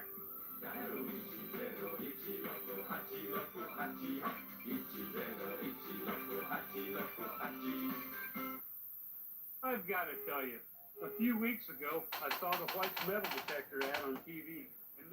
Okay, we got to go to bed. So, there we have it, gang. So, you know, we got a metal detector, we have long distance rates, and we have all other manner of cool things thanks to our friends at the International Channel. So it's been you know, like, it's funny because I was getting tired and I was thinking to myself, it's like, you know, it's probably gonna be a shorter stream tonight. We pop in the tape and it's now a 3.5 hour stream, so I don't know. So hopefully you enjoyed all that good stuff. DJ Max has a bunch of tracks like this. International Channel Fever Dream causes sleep deprivation, acting as artwork. I should get around to watching Alhazard. Yeah, it's good. It's really good. The Wanderers is my favorite by far, but the original and the Wanderers are fantastic. The other stuff is good, but it's like, I mean, it's okay. It's good, but it's, you know, it's not as good as the original or the Wanderers, in my opinion. I have some taped episodes lying around that I haven't taken more than 5 minutes to look at. If it's the original or the Wanderers, you should definitely check it out. The other stuff isn't bad. I don't want you to think it is. It's just kind of, I thought the original and the Wanderers was like top tier, and the other stuff was like, it was okay. You know, it was just okay. That was just my opinion, though. Okay. I am going to hit the hay. Thank you, as always, for your interest in my insanity and all that other good stuff. I'll try to upload some more video game stuff, play some more video games live. You know, maybe we can stream tomorrow if you know, the kids go to sleep earlier. You know, so good stuff. Yes, I will rest well, and you rest well too, and hopefully this stream doesn't get blocked. So, until next time, guys, my name is Noel. You take care. Happy Halloween, and I will see you in the very near future. Take care. Good night, and bye-bye for now.